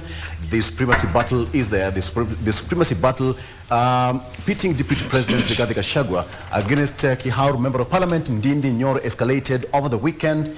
That is splitting the ruling Kenya Kwanza coalition down the middle. According to the story here, the Nyoro camp appeared to fire the first salvo on Saturday when, during a funeral ceremony in Kericho County, endorsed the Kiharu legislator to succeed President William Ruto in 2032 instead of the incumbent, that is the DP Rigathi Gachagua. So addressing the mourners during the burial of the late Kip Kemei, who was the father of Sigowei Soin, Member of Parliament, they said that they are around the country that urged Nyoro to go around the country, quote unquote, greeting the people and Kenyans who decide when the time comes. The question is greeting the people, and yes, they will decide when the time comes. So according to them, they say that Ndindi Nyoro should start visiting the country and greet the people. And this is, according to the DP, he said that that's nonsense, for lack of a better word. And he's not, and his focus is to help the president to get his manifesto done and delivered to Kenyans. Okay, Katisia, I want us to move very quickly, just on this one. Gachagua Nyoro supremacy battle shakes Mount Kenya. Why is this debate of 2032 coming out right now, and yet we have got a deputy president who is on the seat? Perhaps a clear indication that they don't want him to get to that big throne come 2032. Katisia. I think, Victor, that headline answers the question that Gachagua is not the second most popular person in Kenya, because if my brother Arnold would like to assume that Gachagua is the second most popular after the president, then he is wrong, because Kenya Kwanza, we know several individuals brought in their input. We have from Western, we have Musalia Mudavadi and Wetangula. From Mount Kenya, we know for sure, and my brother here knows, because he has just confirmed that he'd come to Kenya Kwanza the other day from Azimio. Rigathi Gachagua was actually endorsed by Mount Kenya MPs, where Ndindi Nyoro was among the leading MPs from Mount Kenya. Yes. He was just the MP of Madira, just like the Nyoro who was the MP for Kiharu, and they were colleagues in the parliament. But the Mount Kenya MP sat down and endorsed one of them to become the running mate to the President William Ruto. So that does not, the endorsement by the MPs does not mean that he was the most popular in Mount Kenya, but they said, looking at the various factors which they were looking at, they said he is the preferred to become the running mate. And we know for sure, the CS for Interior, Kithure Kindiki, when they did their election, he is the one actually who won to be the running mate. But some other factors played, and Rigathi Gachagua was made the deputy president. And we saw that time that the Kiharu MP Ndindi Nyoro was pushing. That was in Karen. That was then. Yes. Then now, the deputy president should know that yes, we agree he is the second most powerful person in Kenya, but when it comes to popularity, I beg to differ. And what I can tell our deputy president is that he should just talk to his colleagues. There's a reason why many MPs who were initially pushing for him are complaining. When you assume power, you have to know that there are those who have taken you to that power. And 5 years, Victor, is a very short time. And it is important that we accept the reality that both in Kenya Kwanza and in Azimio, there could be some issues. But when Arnold says that in Kenya Kwanza, it is just small housekeeping which is going on, I differ with him. Victor, you asked who is the kingpin of Central Kenya, and I've not that answer coming out clearly. I was answering, and then Victor rushed on to a break. So I have not finished, Victor. I want to tell my brother Arnold that we are not fighting, we are just debating. I've lost my sequence of movement. I need to answer that question. Victor, Okay. Victor, you asked a question, yes. Who is the kingpin in Mount Kenya? I asked you. Yes. And I wanted to tell you that in the election of 2022, the people of Mount Kenya dissolved the office of the kingpin and joined the rest of the country in building a republic. The politics of having regional kingpins is the politics of olden days, and in 2022 we were voting for issues. That is why, quote unquote, the kingpin that was there, he mentioned a certain kingpin who did not deliver the votes, who did not deliver the victory. Because the people realize that the only kingpin in this particular country is the kingpin that is called the voter. So the office of regional kingpins was dissolved in Kenya Kwanza. We are looking forward to dissolve the same in Eastern. We are looking forward to dissolve that everywhere else, because they are joining the people of Western and so many other communities that have done away with that thing that is so backward, talking about regional kingpins when we only have got a country, because we have no kingship in this country. Kenya is not a monarchy. Diplomatic. That sounds so diplomatic, but not diplomatic. Kenya is a republic and not a monarchy. We are not a federation of small kingdoms here and there.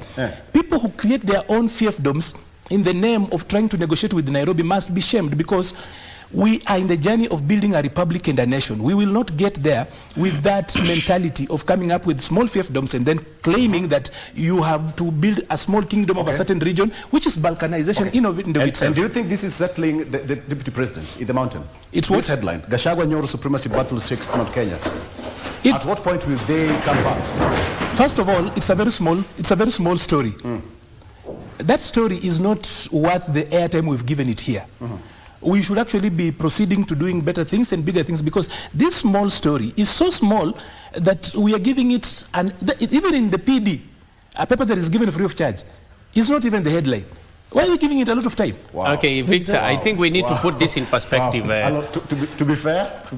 I think, Victor, we need to put this thing into perspective. It's actually such a small story, like my brother is saying, looking at Ndindi Nyoro with tremendous respect to the fact that he is a Mount Kenya leader, he's a member of parliament, a honorable member. But let me use this terminology. This is a young guy. You understand? Yes. This is Ndindi Nyoro. He's a youthful young guy. And he is being juxtaposed, he's being compared with the deputy president of the Republic of Kenya. That is the story. The story is, instead of the deputy president, conducting himself using ethical and decorum in his language, he actually becomes lower than Ndindi Nyoro as a youthful leader when you look at how he addresses the nation. This is the real story. And that is why I think that the head of state has looked around and he has understood what kind of damage is being done to him by having this gentleman as the deputy president. And he has to look beyond. And William Ruto, you can look at my clips, I've always told you, he's Messi, he's Lionel Messi. In terms of political calculations, you can see the same things with him, but he will be the first to strike. So he has already seen, and he agrees that Mount Kenya is already divided. They are not actually behind the deputy president, Gachagua. And he is now already clear he wants another person to accompany him in his political journey. And it may be Ndindi Nyoro or not, but that is not a subject for this morning, Victor. You have asked, who is the kingpin? My brother is a political analyst, he's a strategist in communication. And he, by the way, Arnold knows when he speaks, what's not only the impact, where will that message go? He knows that. When you talk about Kenya, you cannot ignore political development and regional development. You cannot. I mean, you can have academic and idealistic discussion, but if you talk about Azimio, for example, you quickly go to Nyanza, you go to the coast. This regionalism is not necessarily bad. It is only bad when you rationalize and demean and or try to segment that particular region to mean something. But in terms of taking your home base, the background, the home block with which you go into elections, that is also happening. When you talk about UDA, you will find it strongly in Mount Kenya as a region, and you will find it in Rift Valley as a region. You talk about Wiper, you will find Wiper in my own constituency. There is Wiper, and I am not from Eastern region. But when you talk about political development in our country, you cannot be a sound political analyst if you are trying to say that we must ignore completely anything to do with regionalism. Yes, in the university you can do that.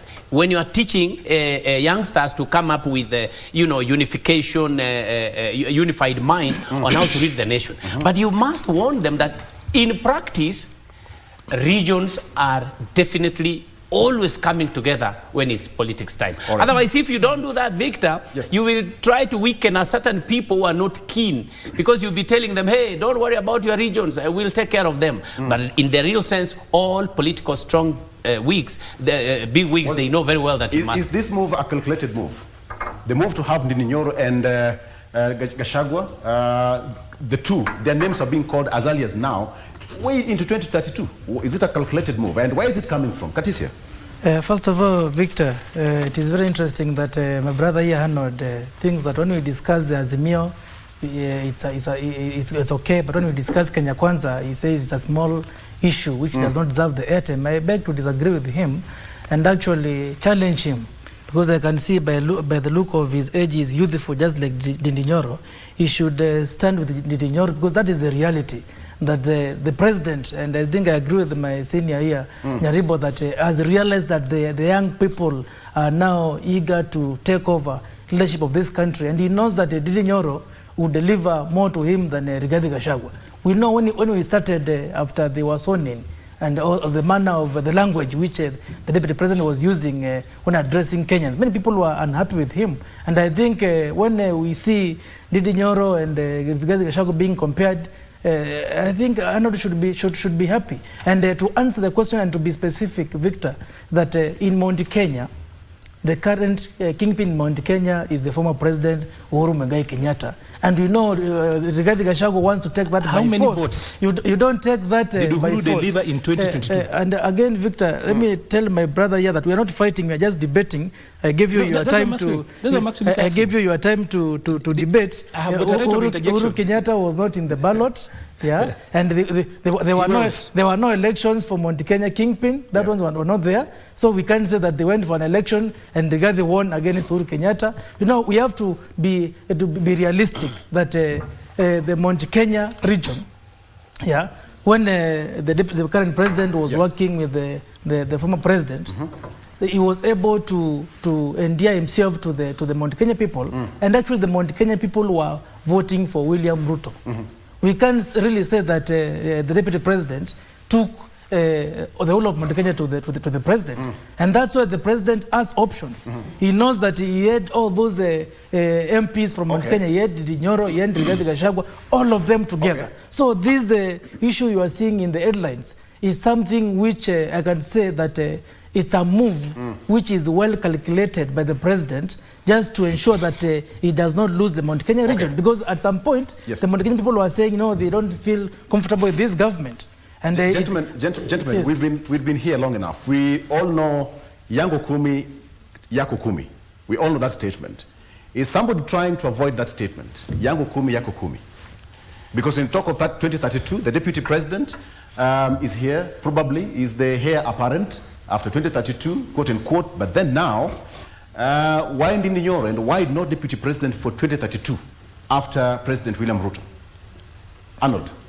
Thank you very much. First of all, like I said, this is a small story, but that we have actually painstakingly and quite out belabored this story. You've seen the kind of energy, the passion that is put in by Wakili Nyaribo here, who now officially on this particular panel is apparently speaking for ODM. And then there is here Wakili, another Wakili here. He actually even used our. We will tell you, our, as in who's. That is the first part. He's speaking as an insider. Then there's here Wakili speaking for, as in at least thanks for coming out very fast. You've come out of the closet and we are happy. It's not bad. Article 38 allows you that. So, first of all, Mount Kenya is having a little moment of housekeeping, which is normal in politics. Let us allow them that particular time. Two, it's too early to be speaking about 2032. We still have got 2027 in between. So, when a small, and when something happens in Mount Kenya, there are people who are using magnifying glass and microscope to try and look for issues. That is why we are scrounging for news. And you see, that is a news piece. But you guys are journalists, and you all know that when you are writing a news piece, It's only what has been put there, that facts are sacred and opinion is free. Yeah. So in a news piece, you do not bring in your opinion, but you can actually see this news piece is actually laced with opinion. So you don't know whether it's an op-ed or it's a news piece. Something that actually then makes it not something that we should actually be taking a lot of time to discuss. There are a lot of bigger problems as well. Like I've told you, Azimio has disintegrated. People whose house is burning are running to actually talk about a man and his wife who are having a discussion in their own house. These two should actually be working so hard to ensure that on Thursday when Azimio meets, there is no explosion on that particular end. That they are doing housekeeping on their end to ensure that things work out. Okay. I think for this story, let me just help my two friends. Yes. That this problem in Mount Kenya is a storm in a teacup. Let us really not create hills out of molehills. We are creating mountains out of molehills. It's a so small a thing, and we have such like conversations going on everywhere. They are bullying me. Look at those hands being raised on both on my right and left. I can't speak. Protect me. I just want to give my opinion. I have no problem with my brother Mariba. Can I finish? They are raising their hands and intimidating me. This kind of intimidation is not what we should actually accept. No, you are safe. Arnold has run short of ideas. That's he's being intimidated. I want to say something. Victor, yes. What you need to appreciate, I think all of us here are very intelligent. I mean, I know my brother Arnold for a long time.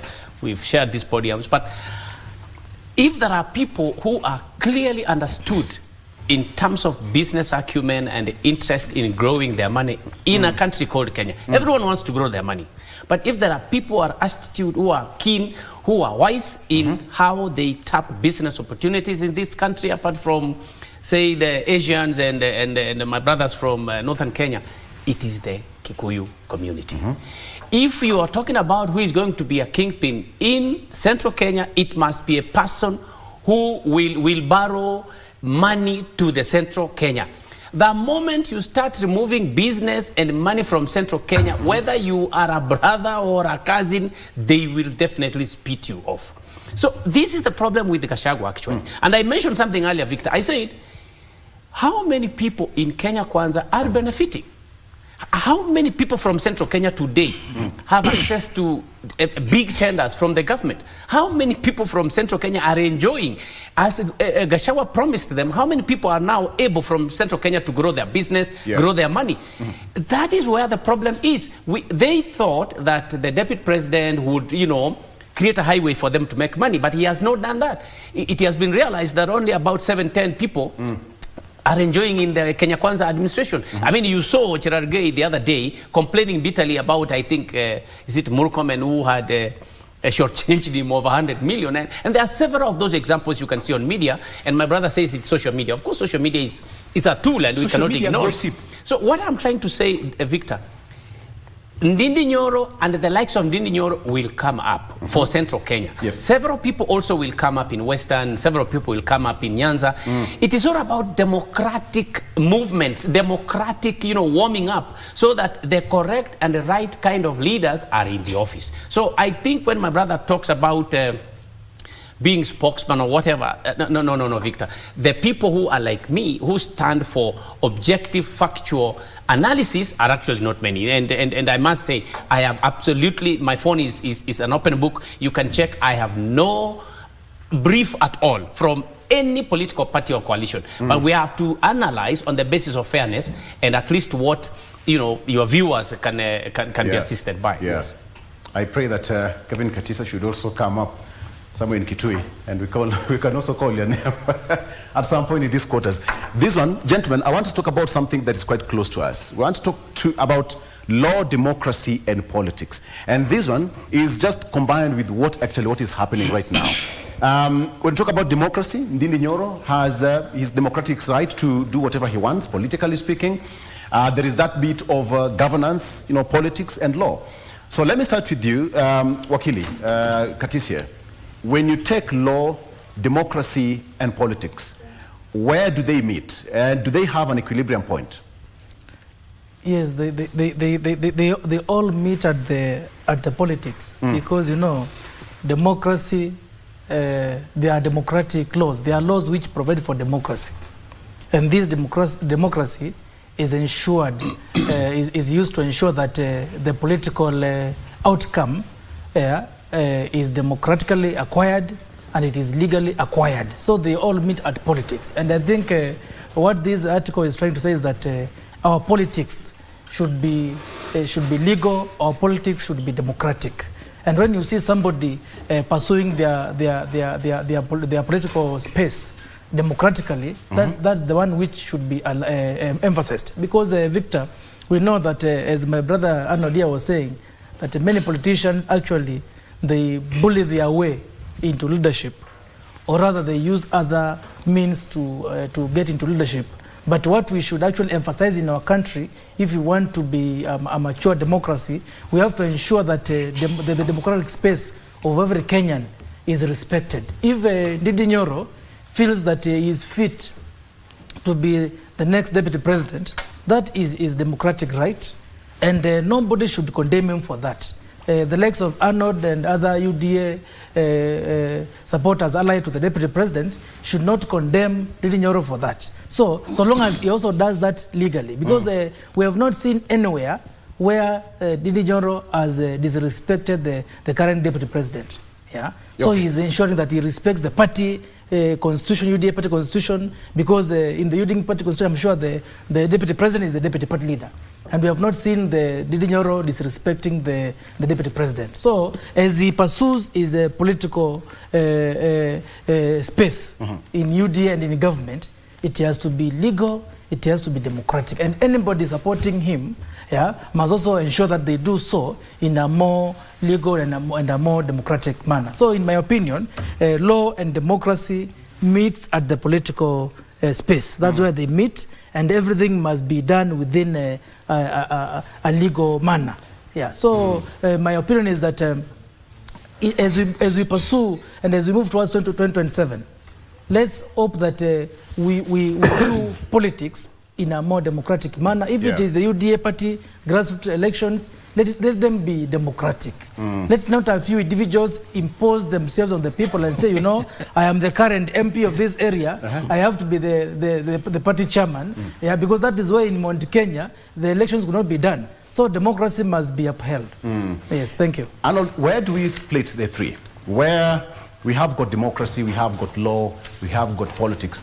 At what point do they meet? You know, at the apex is politics. That is at least the human interaction at sharing resources, engaging with the resources and each other. Politics is at the top. Then down here, you bring in the law. Under the law, you are looking at legislation, you are looking at statutes, you are looking at policy, and everything that falls under that. That is actually then the strategy or the agreed upon, the disposition, rather that point upon which then we try to set rules of engaging in politics. When you talk about democracy or governance, whatever way, assuming that for us looking at governance, then we are talking about democracy being our favored option, is an outcome of the strategy.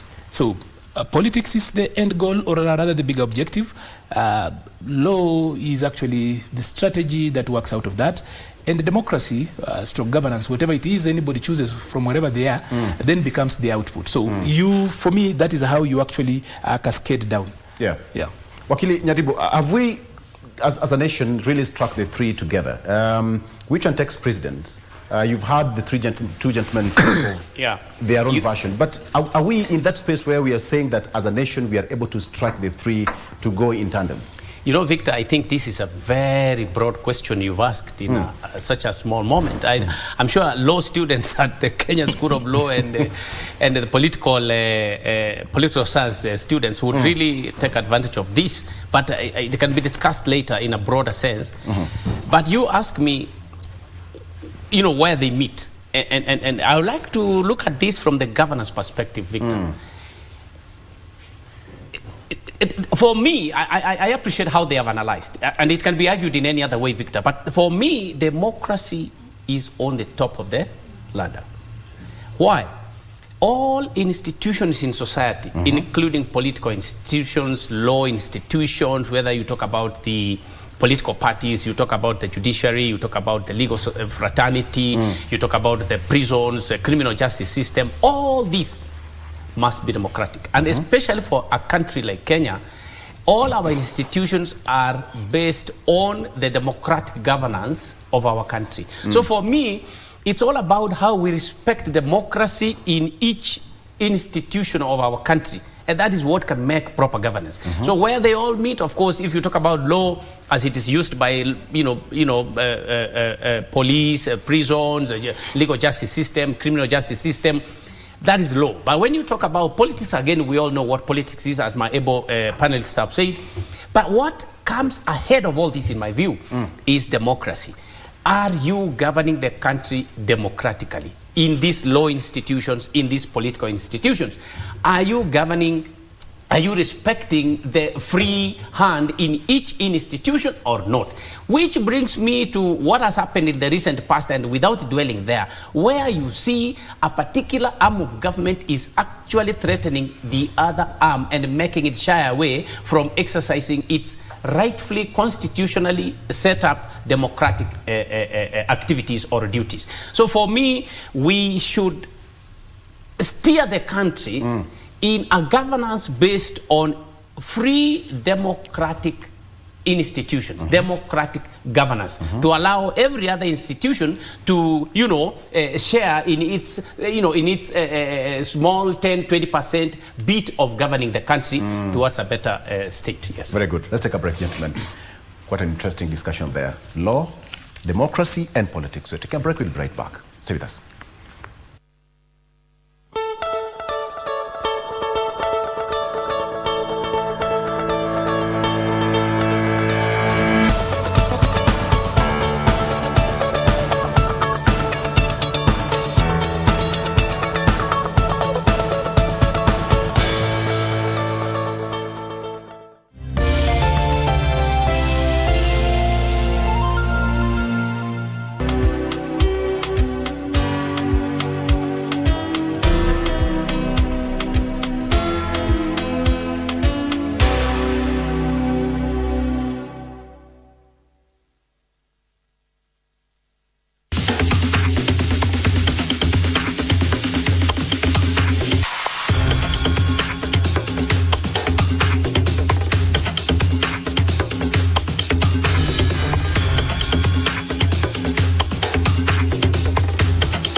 Habari njema kutoka redio yako pendwa ya Ingo FM kwa wakazi na mashabiki wa Bungoma.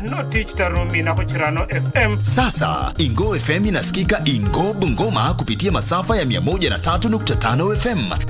Sikiliza na uchangie, burudika ukifurahia uhondo wa kipekee kwa lugha ya nyumbani. Awamu ya Baraga UCC, Natural Sweetness. Kadhalika, tegea Ingo FM ukiwa maeneo ya Kakamega, Busia, Vihiga na Trans Nzoia kupitia 101.5 FM. Isenikoli umwana wa kwendo mkhana wa imoni dalano mbonyara kunanga KK. Ingo FM, ininginingi ye Muitala.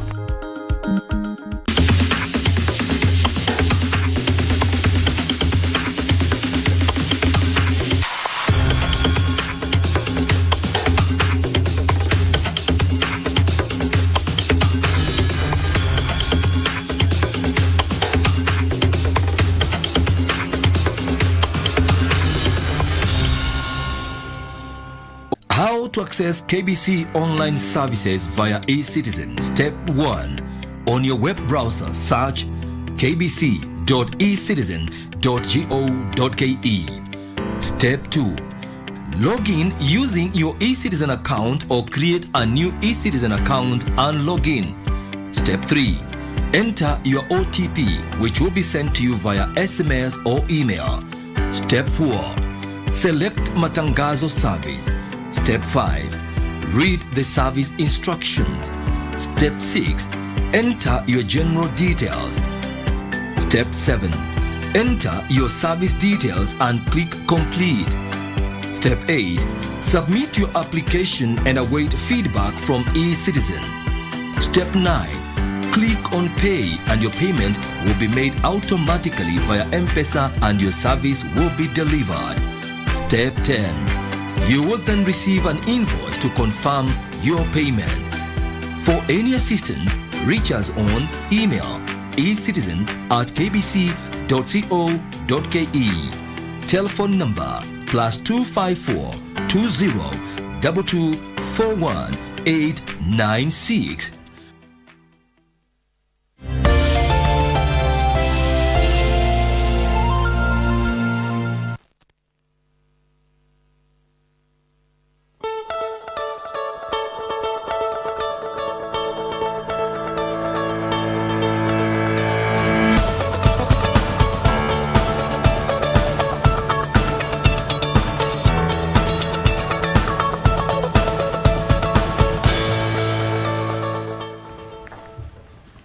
They've given their stance and their understanding on where law, democracy, and politics should stand. Which one takes precedent? Which one is the firstborn? Which is the secondborn? And Arnold says that one is a final byproduct of all the two. I don't know which one stands. And Wakili Nyaribu says this is an entire thesis for PhD students. These were to be. All right, free classes, class in session. We're almost coming to the end. Okay, let me start with you, Katisia. So, Kenya, we are enjoying all this space, democratically speaking. But when it comes to the issue of law, are we in that space? Because we've had scenarios and situations where court orders are being defied in broad daylight, and the judges are now left, at the whim of politicians to run the show. Kevin. Thank you, Victor, for that. And indeed, I'll be very brief on it and say I completely agree with my senior here, Nyaribo, that when you talk of law, democracy, and politics, these are very wide concept. And that's why I said you have to begin with the law, go to the democracy, then now go to the political the element of it. And when you talk of law, I think law is actually what makes us coexist. Because without laws, we can't coexist. And it is very unfortunate that some of our politicians, including our president, whom we respect very much, at some instances, he has not been respecting court's decisions. And he even said publicly that he will not obey any court order which is against his manifesto. And I think that is unfortunate. This morning I read the papers that on Friday, the Court of Appeal actually agreed to the SHIF, Social Health Insurance Fund, to continue, but of course with some restrictions which are yet to be determined. But the question is, I hope the judges were not coerced into making that decision. Or maybe I hope that the judges did not fear that action may be taken on them, because the rule of law must be respected. When we talk of judiciary actually is the custodian of the rule of law. And without the rule of law, we cannot have a democracy, we cannot have a smooth political space. And it's high time that all leaders, especially political leaders, the executive arm of the government must respect the judicial arm of the government, the legislative arm of the government must respect the judicial arm of the government. And that's why I said when I was here the other day, Victor, that it was very unfortunate when I heard the National Assembly Deputy Speaker, Gladys Bos-Sholé, attacking our former colleagues in the judiciary. That clearly means that the legislative arm of the government is attacking the judicial arm of the government. So for there to be a proper rule of law, all the three arms of government must respect each other. Courts' decisions must be respected, and also the courts themselves. And we have seen the Chief Justice being very firm on any judicial officer who is inappropriate. Firm actions are taken on them. And for us to attain, Victor, for us to attain democracy, both politically and also, when you talk of democracy, Victor, democracy also happens in other institutions. It's not only political institutions, but also other institutions. There could be private institutions or public institutions, where even here in KBC, Victor, there must be democracy in how employees are handled by the employer. And that democracy is safeguarded by the law, and that law is actually upheld by the judiciary. So what I can say is that if we can have a strong judiciary, and the judiciary should be given enough support by the executive and by the legislature to uphold the rule of law, then as a Kenyan we can say that we shall be heading in the right direction. And we believe that so far, yeah, since the judiciary is doing their duty, and we have not had the president attack them any further, I think let's continue like that. Very good. You know, whereby the president is leading in the forefront. Because when he was being sworn in, he saw to protect the constitution of Kenya. Okay. He saw to defend the rule of law. He saw to defend democracy. Let that be seen. There could be some government agendas which are not democratic. Public participation must be done. And I'm happy that I've seen in the papers that the CS for Health will do enough public participation. That is the way to go. Actually, the judiciary was only saying that the policies are not bad, but please do enough public participation. There must be democracy. Allow me to do that. Allow me to do that. But Arnold, I'll treat that as your closing remarks, Kevin. Yes. Arnold, as a nation, are we getting it right? We are in 2024. Are we getting it right? The three: law, democracy, and politics. First of all, I just need to actually anchor this properly. That number one, law, democracy, and politics. I want to actually go back to what I said. That politics is the why. The why. Yeah. Law and its attendant statutes and all support arms is the how. And then democracy is the what. So that then you get it clear. It's about the why we do this, it's politics. But to the how, we come up with philosophies that anchor the laws and everything else on how we would like it to be done. That takes care of the how. And then, of course, governance becomes the what, the output. So we are quite good. The Constitution 2010 is quite progressive. Literally, many decades ahead of even the society itself. That is why a lot of precedents are actually setting up continuously. Courts are pronouncing themselves, and even administrative action is redefining the law, and the law keeps on evolving. Of course, the constitution we have now is not necessarily the constitution we took out. It's changed over time. Even though we've not had, quote unquote, a major amendment, it's changed because law evolves differently.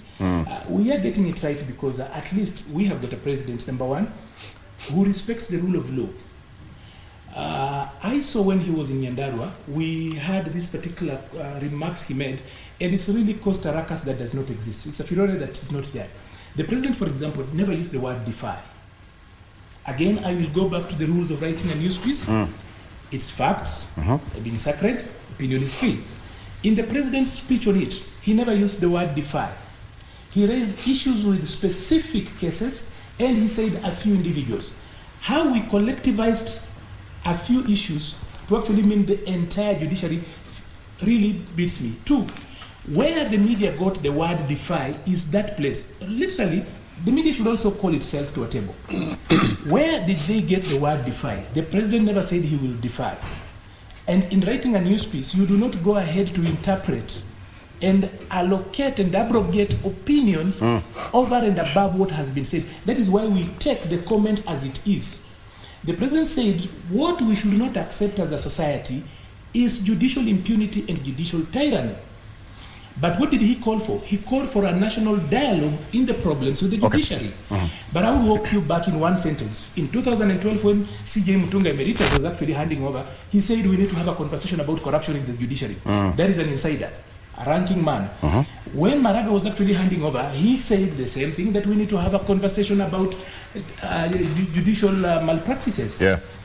CJ Kome has herself actually, at least on 3 occasions that I can remember, raised the same issue. Yes, I'm told your mic has President William Ruto. Arnold, I'm told your mic has a problem. Spoken about it. Yes, Arnold, I'm told your mic has a problem. Apologies for that. Yes, I'm sorry for that, Arnold. All right, Wakili Nyaribo, as we finalize, just give us a word. We are told that you, for clarity purposes, LSK, how is the campaign? Pardon? How is the campaign? The campaigns are just yet to start, I think, after the elections board,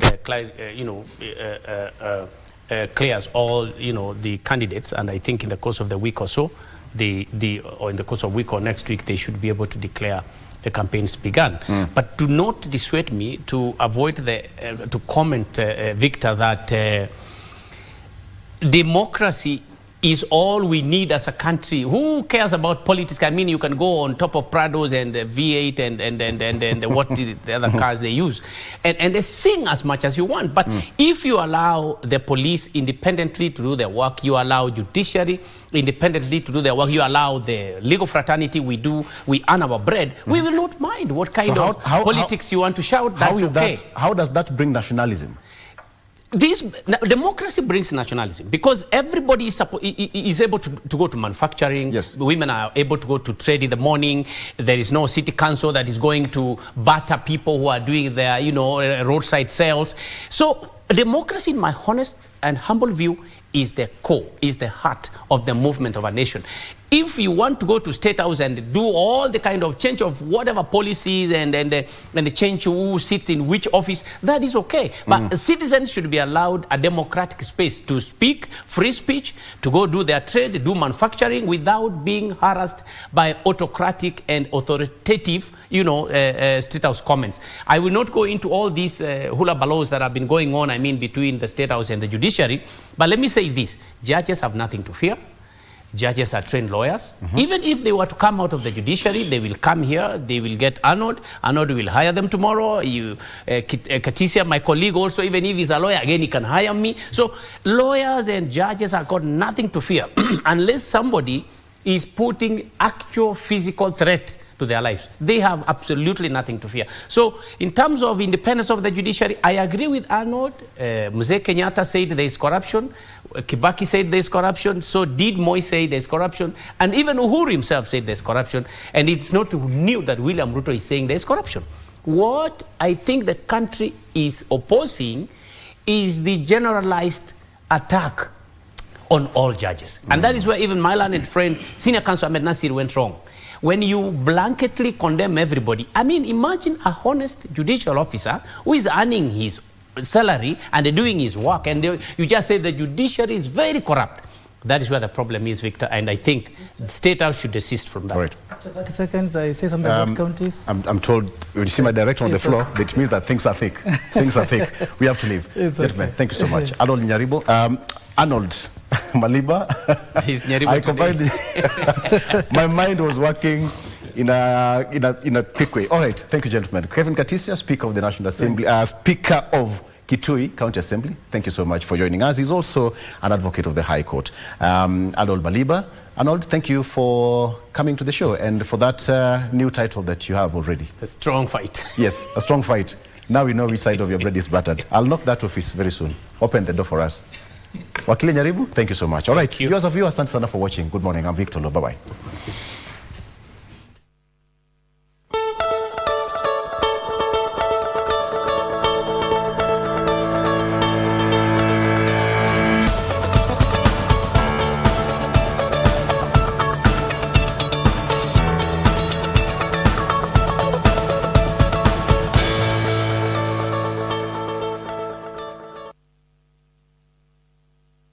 Among adults aged 20 and older, about 90% have had at least one cavity. 1 in 4 adults aged 20 to 64 currently have at least one cavity. Cavities are permanently damaged areas in the hard surface of your teeth that develop into tiny openings or holes.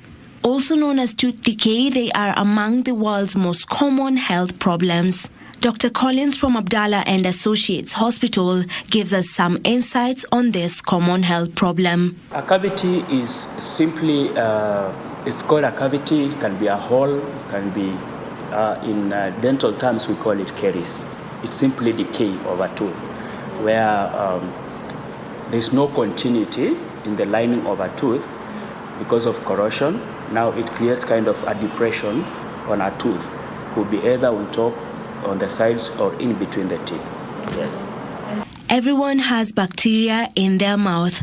After eating or drinking foods with sugar, bacteria in your mouth turns sugar into acid. Plaque starts forming on your teeth soon after eating or drinking anything sugary. Every human being has bacteria in the mouth. So when you consume like sugary foods and maybe you don't rinse them in time, those bacteria, they feed on the sugars, then they start producing acids. That acid is what now corrodes the surface of a tooth. That is how now a cavity begins to form. A cavity can also be caused by trauma, maybe trauma, maybe you had an accident and maybe one of the tooth kind of fractured slightly. Now, that rough surface creates a very conducive environment for the microorganisms now to kind of start corroding the tooth. This is why regular brushing is important. Regular checkups, regular cleaning, and there are so many people who don't know even how to floss teeth. You know, flossing helps a lot, especially reduce the interdental decays and erosions, you know. Yeah, so if you are a frequent flosser and you clean and you see dentists regularly, getting cavities is very difficult. Yeah. Brushing your teeth twice a day as expected and maintaining proper oral hygiene does not guarantee one from not getting a cavity. Brushing is not really perfectly a technique as per se, but at least when you're brushing your teeth, as I said, touch on all the surfaces of the tooth. Our tooth has how many surfaces? It has 5 surfaces. Okay. Every tooth has, you see like this tooth here, it has 5 surfaces. We have the outer surface, we have the inner surface, we have this one behind, we have this one in front, then we have the top. All those are 5 surfaces. So when you're brushing your tooth, at least make sure that all the surfaces in a way have been touched. You brush on the outer surface, you brush on the inner surface, you brush on the top, and at least in between the teeth. And again, when you're brushing your teeth, at least for you need to be gentle, as I said, because of the gum. And a tooth is not brushed like this, not vertical, not horizontal, but at least in a circular motion, at least so that you don't really injure the gum. Circular motion, you go behind here, inside here, and then when you want to brush your posterior teeth, the ones behind, at the very end, you can't brush them when your mouth is quite wide open. At least close your mouth slightly so that the toothbrush can be able to penetrate all the way to the last tooth. And once you're done with the teeth, you're done with the gums, it's also important, very, very important, to brush your tongue. There's no exact timeline for how long it takes a cavity to form, as everyone's oral hygiene is different. A cavity formation, the duration within which that cavity will form can never be specific, let me say that. Because now there are several factors, and actually, you can reverse a cavity from forming. It can start forming, and still you are able to reverse that process. Because during formation of a cavity, it will depend, first of all, with the hygiene in the mouth, several factors. If you continue consuming sugary foods, or maybe you can choose to reverse the formation of a cavity. So how long it takes is a matter of a lot of factors, yes. The symptoms of a cavity depend on the severity of the decay. By the time you are seeing signs of a cavity, like sensitivity and pain, definitely it's bad. Yes. That is why it's normally advisable to see a dentist at least twice a year. It's normally advisable because a dentist can identify a cavity before it gets to such extent. It is possible to reverse tooth decay when it is in the early stages of demineralization. A tooth has it has the outer surface, which is the enamel. It has the second surface, which is the dentine, which actually forms almost 80% of a tooth. The dentine, then we have the pulp inside. Now, the enamel is the hard part that is normally slightly glassy. So when a cavity starts forming, that glassy part now starts turning kind of chalky white. Now that is the first stage of a tooth cavity. Now, when it is still chalky white, there are several things you can do to reverse that. You can maintain very perfect hygiene. A tooth can still mineralize itself, can still calcify itself, because that chalky part means there's no now calcium. The tooth itself is demineralized. Now that is where the cavity starts forming. The second stage is now when the cavity gets to the dentine. When a cavity gets to the dentine, now somebody starts feeling a little bit of sensitivity, because the dentine has some very minute, tiny tubules that communicate directly now with the pulp. The pulp is where now the nerves are. At that particular stage, when a cavity gets to the enamel, it's still possible to do a filling when you start feeling that sensitivity. But then it comes to a point where now the cavity gets to the pulp of the tooth. And pulp, 90% of it is nerves. That's where now you start feeling irritation, pain, sleepless nights, and all that. As much as tooth decay is a common dental problem, you can be able to reduce your risk of getting it by doing a number of things, including eating fruits and vegetables rich in fiber and foods rich in calcium. A regular checkup at your dentist, doing cleaning, not brushing at home, doing cleaning with the dentist. That's number one. Regular checkups, hygiene is very important. Number two is diet, what you eat. You know that people who love junky foods, all they do is just maybe snacking, sweets, biscuits, cakes, soda, and all that. Those are the kind of things that causes cavity. So if you reduce your diet on sugary stuff like that, then definitely you are not at risk of getting cavities. Yes. A cavity can destroy a tooth once it's reached the pulp stage of tooth decay. At this stage, the damage to the tooth may be so severe that it cannot be saved with treatments and may force removal of the tooth affected. Of course, you'll have to lose the tooth. You won't be able to put up with the pain when a cavity gets into the pulp. Now, when a cavity is still on the dentine, at least you can do a filling, at least to ease the sensitivity. But once it gets to the pulp, now it's very difficult. You know, the pulp once injured, it can never heal. So you just have to do away with the pulp itself. Yes. Treatment options like filling, crown, or root canal depend on the extent of the damage to the tooth.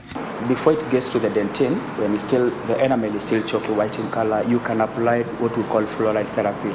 At least the fluoride can be able to reverse the cavity. Once it gets to the dentine, now in that stage, you just have to do a filling, a permanent filling. Yes. And once it passes now the dentine, or when it's so close now to the pulp or the nerves, that is now where you have the option of maybe doing a root canal or anything. Prevention, as they say, is way better than cure. The same applies to oral health. Make a point of visiting your dentist at least twice a year. For Good Morning Kenya, I'm Vivian Dagwa.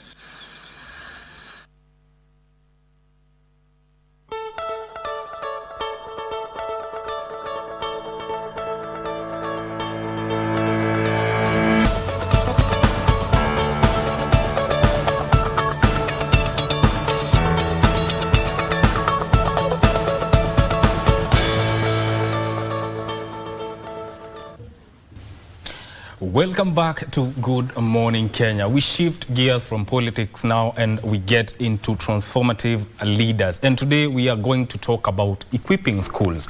And we are going to have this conversation with none other than Dr. Joel Mabonga, who is the CEO, School Equipment Production Unit. Karibu sana to the show. Thank you so much. How are you doing today? I'm doing well. Yes. I'm happy to be here on this program. Yes. Thank you. Now, to start off, you are the CEO of the School Equipment Production Unit. Yes. What is the mandate of School Equipment Production Unit? Okay. Thank you, Mike, for the invitation. And maybe before I delve into the mandate of SEPU, which stands for School Equipment Production Unit, just a brief history of what SEPU is and what we do. SEPU is an organization that has been in this country for quite a while, established in 1967, and with working alongside the Kenya Science Teachers College. We are found on Ngong Road. So for all these more than 40 years, we've been existing, and our business in this country has been to ensure that we're able to supply, design, manufacture, and distribute school equipment in the country. In 1976, the management of SEPU was made unique in that it became a state corporation. So from 1967 to up to 1976, we were operating as part of the Kenya Science Teachers College. And basically what SEPU was doing was to ensure that before teachers go to the field, they're well prepared for the practicals. And from 1976, as a body corporate or as a semi-autonomous government agency, we have continued with that mandate. And now, just to highlight our mandate, we are basically being established to be able to design, manufacture, and distribute school equipment across the country. We also do a few other we have also a few other roles. We undertake research. We ensure that we also advise the government on matters relating to education and research, specifically on issues to do with the equipping of schools. So our mandate generally across the board revolves around ensuring that schools have equipment for teaching and learning so that we can have effective teaching and learning within the school. That is our mandate, to ensure that we've looked at the designs and what is it that is required to be able to be sent to schools. So Mike, that's what we do. And that's what we've been doing for the last more than 47 years or so in this country. Yes. Yes. Now, there, of course, it's not an easy journey. Challenges are going to be there. So, especially when we talk about capitation, how is that impacting or affecting the availability of school equipment? Okay, thank you. Yeah, well, the mode of funding within the school will definitely affect the purchasing power of the schools.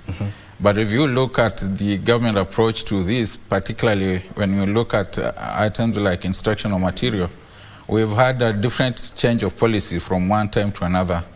When at one time the school was the source of, for example, when it comes to learning material or the books, that they were able to be doing it or purchasing from the source. But then later on, we are aware that now we have a government approach that the government is able to ensure that is purchasing these books from publishers and be able to send to schools. So in a scenario where we have capitation, like in the past, where, for example, it happens when there are delays in capitation release, that affects schools. But when you look at what we do in relation to this capitation, we're trying to look for other avenues. We know that under the current arrangement, the NGCDF is also has a mandate of purchasing of some of the schools' equipment, and we're looking at that kind of approach, so that we can be able to see, beside the National Treasury or the direct Ministry of Education release to schools, what other avenues are there. And I'd like to say that we also cut across not only public schools, we also serve private schools. And for private schools, they will do direct purchase based on their budget. So depending on the needs of the school, then they are able to go around purchasing, particularly for private schools. For public schools, they will really depend on a release of the funding. And of course, the funding normally is itemized, so they're able to work within those items and secure the necessary equipment that they may need for their school. Okay. Yeah. There's the aspect of textbooks. There's this aspect that there are some books that are not reaching the schools. What is your take on that? Well, I think maybe you're referring to a case we've read about in the newspaper about maybe books not being able to get to school, a destination. It's a combination of many factors. And I know that though not directly under SEPU at the moment, I know that our sister organization, SAGA, KICD, handles that. And in terms of quality preparation of the books, that is okay. It's done so well. But I think the challenge has been at the point of distribution, because the contract are entered between the successful publishers is for them to be able to deliver the books at the doorstep of the school. So in case there are delays, in case the books are not reaching, that will be in the chain of the distribution chain on what is happening. But I think the other approaches that can be able to assist us deal with that matter, particularly we can be able to deploy technology in terms of tracking these books, that you can be able to track from source, from the publisher, until they distribute the book to the book reaches the school. Okay. So it is been a combination of factors in terms of why not reach there. Yeah. But the main issue has not been at the quality, the printing, but the distribution component, which is totally in the hands of the publishers who win that. Mm-hmm.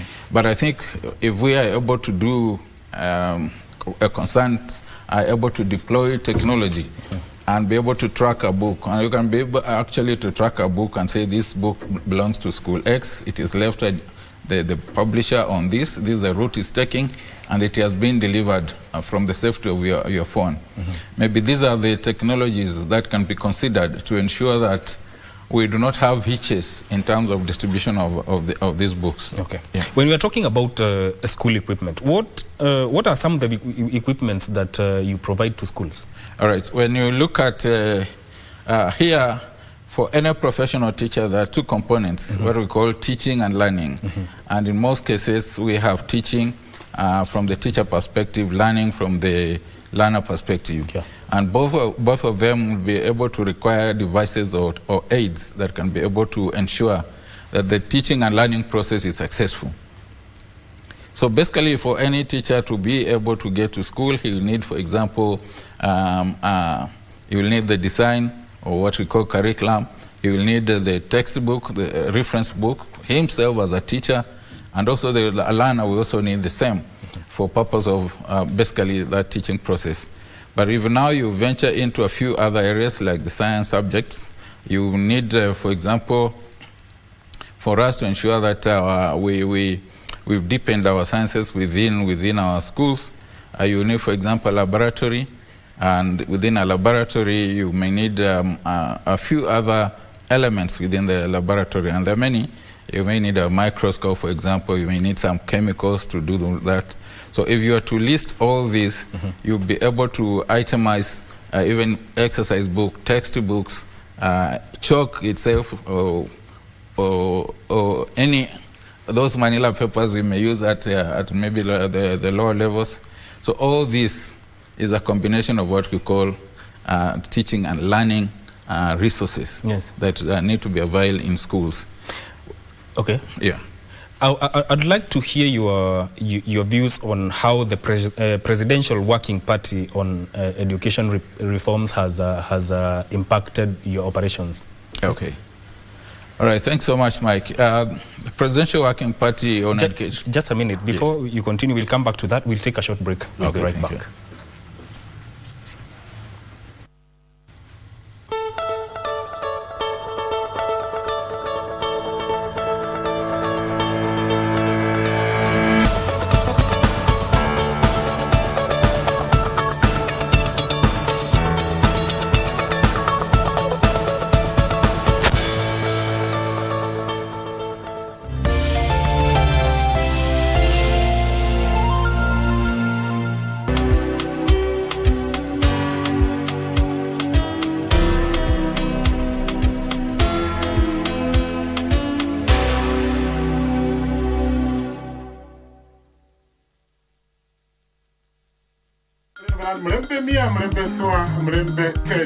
Habari njema kutoka redio yako pendwa ya Ingo FM kwa wakazi na mashabiki wa Bungoma. Sasa Ingo FM inasikika Ingo Bungoma kupitia masafa ya 103.5 FM. Sikiliza na uchangie, burudika ukifurahia uhondo wa kipekee kwa lugha ya nyumbani. Awamu ya Baraga UCC, Natural Sweetness. Kadhalika, tegea Ingo FM ukiwa maeneo ya Kakamega, Busia, Vihiga na Trans Nzoia kupitia 101.5 FM. Isenkoli umwana wa kwendo mkhana wa imoni dalano mbonyala kunanga KK.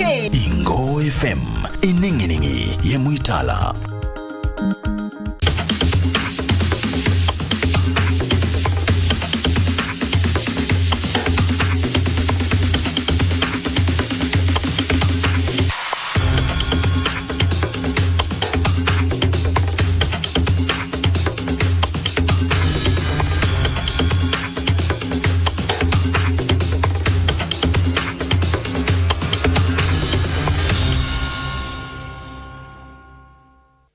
It's a cocktail of emotions. The puns that cracks up the family. Greed that yields power and a hunger for success. Trends turn to foes. Survival for the fittest is the drive. Who are we blackmailing? But nothing beats the feud in a family where one disappears and another fights for the crown. It was not supposed to go this far. It's the desire to succeed that keeps us going, the deception that keeps us digging, and the laughter pill that keeps us living.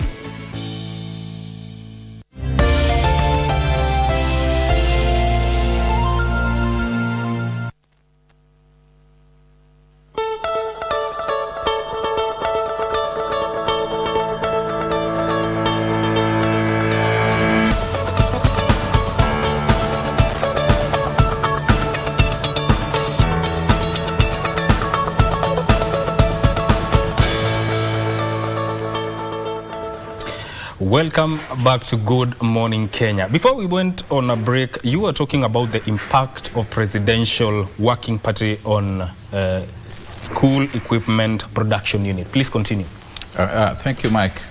I was just mentioning that the Presidential Working Party on Education Reform has made several recommendations across the country or across the education sector, but specifically for SEPU, this Presidential Working Party has made recommendations that are going to transform the entire operation and the face of SEPU.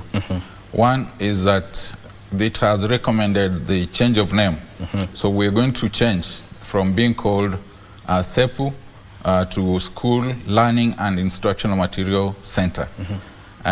So the first from there we can see the refocusing of SEPU mandate. So we're going to be a differently new institution once this recommendation come into operation. Secondly, it has also enhanced the mandate of SEPU, that beside what we are doing now, we are going, SEPU will be, SEPU, which is now the School Learning Instructional Material Center, will be undertaking the process of procuring and distribution of learning and instructional material in the country. So we'll be able to look at the entire landscape of the production, procurement, and distribution of learning and instructional material in this country. And that is a mandate that has come, that wasn't there before, and is now enhanced. So, Mike, the organization will totally be different from what it is now in terms of its name and in terms of mandate. The mandate will be now enhanced and will be able to ensure the challenges, what we mentioned to earlier, will now be squarely under SEPU to address the issues of how to procure textbooks and other learning material, because we are now going to broaden what is it that falls under learning and teaching material in this country, and be able to bring all that you can define under that, under the mandate of SEPU. Okay. So you can now see that impact is profound for SEPU of the Presidential Working Party. Okay. And already have measures in place. Once we get the green ahead of a parent ministry on what to do next, we'll be able to take up this new mandate. Okay. Briefly talk about and give an overview of the current availability of school equipment as at now, especially now that we have transitioned fully to CBC. Okay. I think we have had several recommendations relating to the distribution in this country. Because we have what we can say uneven distribution of school and learning our instructional material in this country. We have schools that initially categorized maybe as national schools, and these schools have a long history in terms of equipment and in terms of total overall infrastructure. Then we also have, on the contrary, on the other side, schools that we do not have infrastructure at all. You must have had cases where learners are learning under trees and are sitting on stones, and they are doing their work just under the trees. So that is the country we are in. We have that diverse in terms of of learning and equipment. So we cannot generally say all schools are well endowed in terms of learning and instructional material. So there need to be an analysis of the distribution of this and be able to see how are we able to bring in equity in these schools across the country. But generally, we have those disparities that exist within the education landscape in our country. So with the implementation of the CBC, the schools now, how can schools adapt to meet the needs of their students? Because right now there are many students, they have experienced an influx of students given the kind of curriculum they are undertaking. So how can schools adapt in terms of infrastructure, teaching methods and educational tools? Okay. So let's start from teaching method. Under CBC, a teacher is becoming more of a facilitator than what we used to know as a typical teacher. A typical teacher will be a teacher who will be knowing it all and be able to lead from the front. Yes. But we're now looking at the teacher as a facilitator of the teaching learning process. What that brings into mind is the way the teacher is trained in terms of the core teaching areas. Those will remain. Yes. But the pedagogy or the approach of teaching is what is going to change. So one is there will be need, and I know it's been going on, for refresher training for teachers, just to see that now under CBC we are supposed to have a student more active, more actively involved in the learning process. So that's one component about transforming the teacher in terms of refresher training. And I know that TSC has been undertaking that jointly with KICD and across the country since the inception of CBC. The other component has been what has been looked at as been claimed that in terms of resources, CBC is intense. But I think it looks at the creativity of what the learners can be able to do together with the parents, because a number of them could be what was already there, and we're trying to have how creative can we be able to utilize that. Thirdly, the government has capitation for schools to take care of these needs, and I know even following yesterday's presidential announcement, the funding in terms of taking funds to school, that has already been taken care of. So the schools can be able to prioritize their needs depending on this funding that comes on board. So if you look at this transition and you look at the issues of infrastructure and you look at the teacher himself, there are already measures that are being taken, but those measures are not conclusive. They're not 100%. I think I should say it's a work in progress across the board in terms of resources and also in terms of personnel. Okay. Now, when we talk about school learning equipment, we also have to consider standards, because now the CBC is has an adequate focus on the practical aspect of learning. So if you're talking about standards, how now do we determine the standards of this equipment that that the schools are getting? Okay. All right, thank you. The issue of standards for all learning material is a mandate of KICD. So KICD, for you to be able to use any of the equipment or resource within a school, it must be validated or evaluated and validated by KICD. Now, I want to give you a few examples. We, for example, at SEPU, we have what we call the science kit. And this science kit takes care of integrated science, which is offered at junior school. Once you've looked at the designs of what is required, then we're able to come up with what we're calling a science kit and forward it to KICD to be able to quality check. So that they ensure whatever we are putting there in terms of the learner, does it relate to the grade of the learner? Does the knowledge or the writing relate to the grade of that learner? So the quality control of most of the resources is undertaken by KICD. But I also like to mention that even at SEPU, we have also mechanism to check on our on quality on some of those items that may not necessarily go through maybe KICD.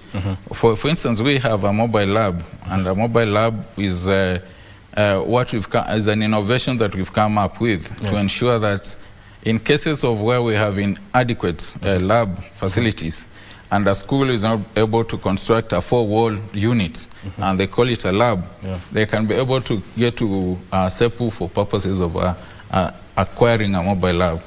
And what quality measures have we put in place? We've ensured that we have our research first in terms of the concept of that mobile lab. Then we have also internal approvals that are checked at management and eventually checked by the board. And we now have KP on board, which has looked and also patented this mobile lab. So for items like that, because we go beyond the mobile lab, we go beyond, for example, the science equipment, and we also do basic equipment that we may need. For example, if you needed a double-deck bed for your school, then SEPU is able to provide that for you. What are we looking at in terms of quality? We are looking at, for example, the gauge, the quality of those metal that we're going to use, that we're not using substandard metal for purposes of quality. So we have in place various mechanisms to check on quality.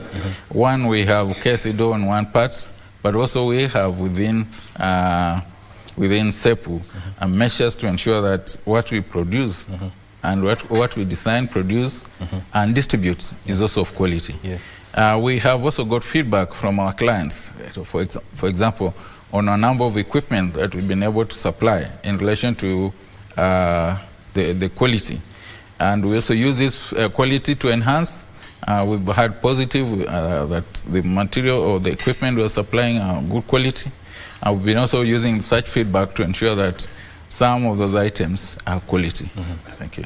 Now, in your own assessment, as we come to a close, with CBC in full motion now, parents are decrying overburdening, especially when it comes to school projects. In your own assessment or in your own view, is the education system addressing this concern, especially with regards to the execution of these projects? Thank you. Maybe I can draw back to the Presidential Working Party, which made a recommendation for rationalization of the learning area.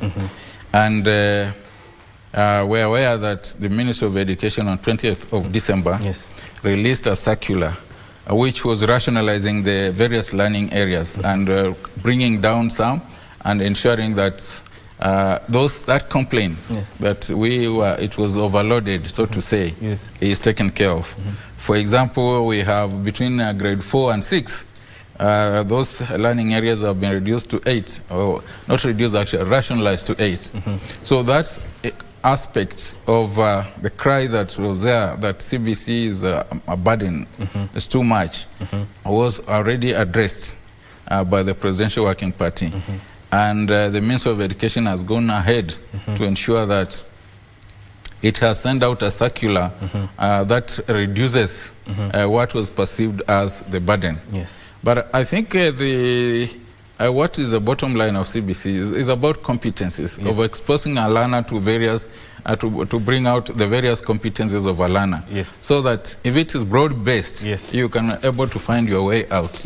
Unlike when it is narrow, and you're not able, for example, we can't bring out you as a musician, a dramatist, or a footballer in you, because we are strictly listening, it is physics, chemistry, mathematics. So there are those advantages that we can also look at within CBC. As we wind up, your closing shot. I would like to tell the public that the School Equipment Production Unit, which is a semi-autonomous government agency, it should be a supplier to go to for any equipment within the school. We have a countrywide. We can be able to distribute these items across the country, and we make appeal for any need. For example, as at now, the biggest need in a number of schools has been the issue of mobile lab. We have the science kits with us, And we also have chemicals for practicals in schools in terms of quality. So we want to make an appeal to the public, the education stakeholders, that SEPU, which is a long road here in Nairobi, and can be able to distribute this, whatever you need in relation of equipment, is available to serve, and we're a government entity. We are not profit-minded in terms of our pricing. So we make a request and an appeal for stakeholders within the education sector to choose SEPU as their destination for school and learning equipment. Thank you. Thank you so much. Yeah. Thank you for coming to our show. Thank you. We have been talking to Dr. Joel Mabonga, who is the CEO of School Equipment Production Unit. This segment comes to a close now. My name is Mike Migwe. Good morning.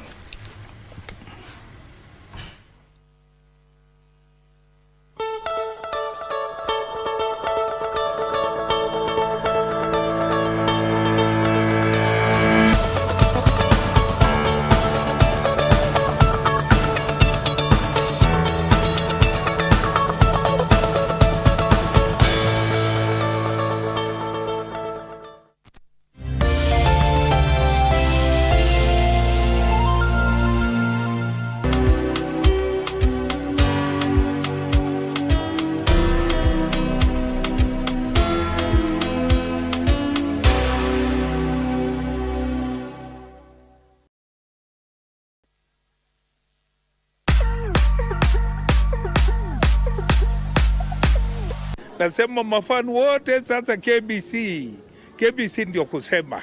Saa hii unaweka tu KBC anakuletea Ivory Coast, inakuwa hapa Kenya karibu. AFCON iko KBC live kabisa. Poa bana, kani free, venye iko free, hatuna feel poa. Manze tuna feel poa. Kujenti watch kitu live. Ni free KBC. Okay, I'm urging all Kenyans, please let's watch AFCON in Ivory Coast on KBC Channel 1. And as they say, AFCON equal KBC.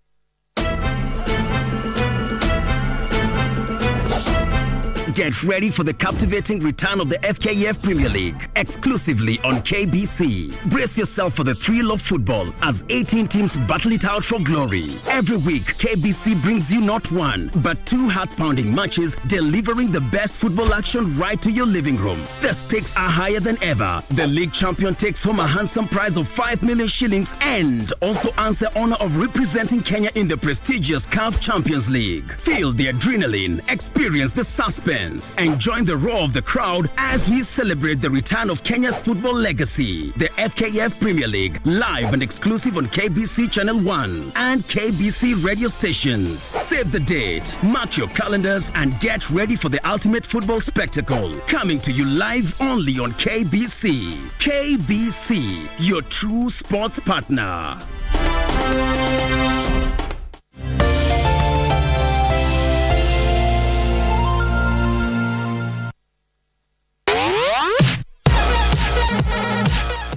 These are the moments we live for every Friday as we catch up with the world of football.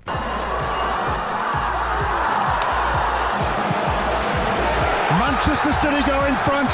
With your favorite stars in rivalries like no other that keeps you on the edge of your seat. Learn a few tricks that keep you ahead of the game and spice it all with unforgettable moments on Dunda Dunda. On Saturday, you're in for another treat as we rock your weekend with all sporting disciplines, bringing you insights on what's happening behind the scenes as we share players and athlete stories, preparations, and celebrate their achievements. Charging to the line. Is it going to be a world record? Yes, it is. She smashed it. Whatever angle you look at, we've got you covered. KBC Channel 1, your true sports partner. Are you a talented artist? Or are you passionate about a topic you want to discuss? But money can be very hard to find for an upcoming artist. Don't worry, Studio Mashinani has got your back. Sign up on ajira.co.ke to book a session with our music and video producers across the country. Work on your music, jingles, spoken words, and even podcasts to realize your dream all all for free. Studio Mashinani, Radani Talent.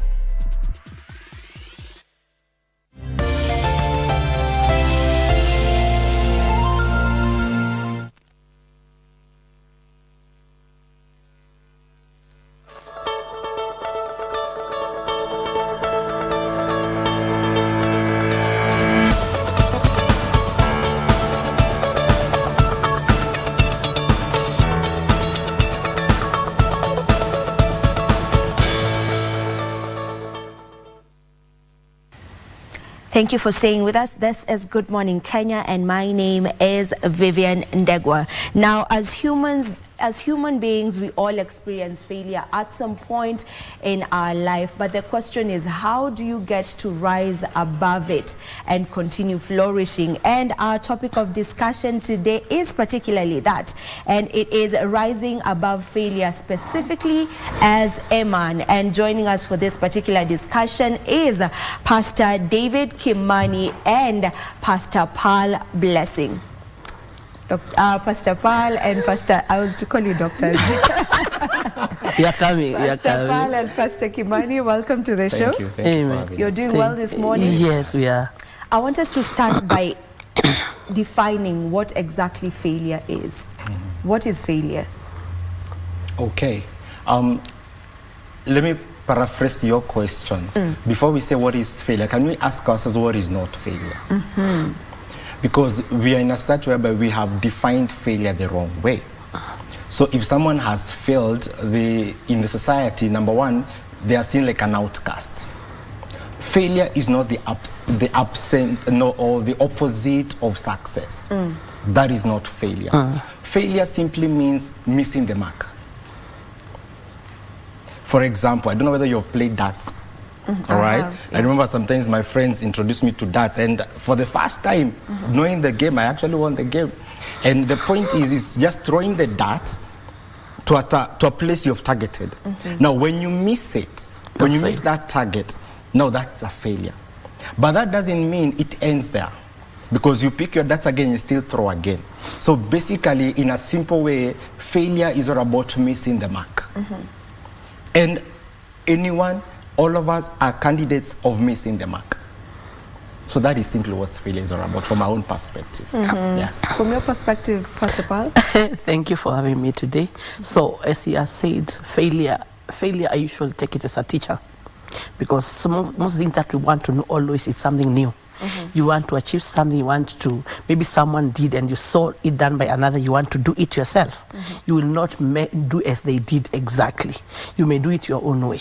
And what you may call failure maybe will be the way to get there, then direct to the right place. So it is not about exactly that you have not managed or you have failed, but it's a process. So when you take it up as a process, you can always rise up again. But when you look at it as a failure, you die there on that spot. Yeah. So it's about seeing it as a process and moving on. Yes. And what does rising above failure look like? How does that look like? Okay, let's say rising above failure is like you realize, first you have realized that you are failing or you have failed. Let's say an exam.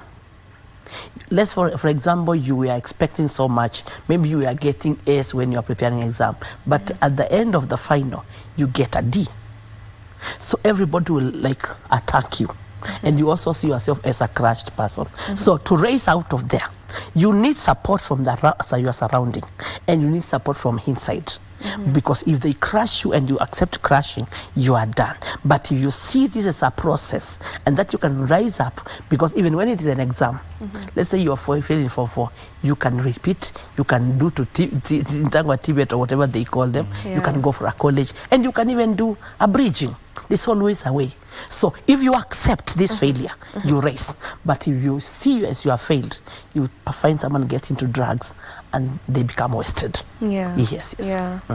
Maybe what does failure do to a man? Since for today we are specifically looking at men. What does failure do to a man? Men, we are wired to score. We are wired to win. And we have actually grown up being told, you have to win, you have to succeed, you have to do all that. And so all of us, the moment you score, the you comes out. There's too much life that comes out. But again, in the journey of life, failure is inevitable.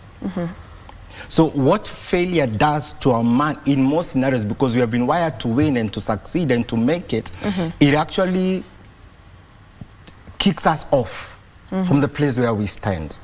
For example, have you ever watched a football match and there's this particular team that the men are actually supporting? The moment there's a goal, that man comes alive. Even the most timid men, they are able to, just shout it. Winning gives us life.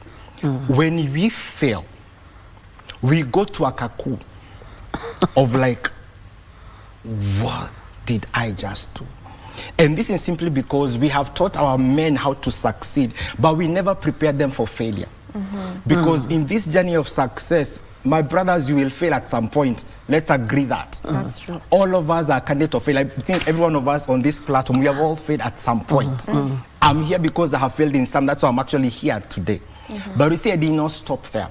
If I was not prepared for this success and failure, I was not prepared for failure, then I encountered it, definitely it will take me in a bad place. And that's why you find when a man fails, most of them, you turn to the club. We look for a way out. A lying one. Because there's that ego part that I have to win. So if you're given a project at work and it's not a success and you fail, you want to retrieve somewhere. If I fail into my marriage, I want to retrieve somewhere. If I fail as a father, I want to retrieve somewhere because nobody told me it is okay to fail. So the moment you encounter that this is failure, acknowledge it, cry it out. And we have a set of men who are never prepared for failure. That's why we don't cry. We always show a very strong face, but things are actually falling apart. Failure doesn't deal well with men. But this is what we are saying. It is okay to fail. It is okay to start a project and just realize I took a wrong move and I'm now in the ditch. But again, you don't stop there. You pick yourself up again. And this is what we're talking about this morning. How do I rise after realizing I'm actually down? Because once you get down, there's no any other place you can go apart from up. The only way to go is up. The worst thing you can do is to fail and remain in that fallen state. Pick yourself up again. And in most scenarios, you realize once you fail, you don't stand up the same man that actually went down. You stand up more wiser, you stand up more better. So basically, failure is a good thing. And if you're not failing, I pray you fail. You learn something.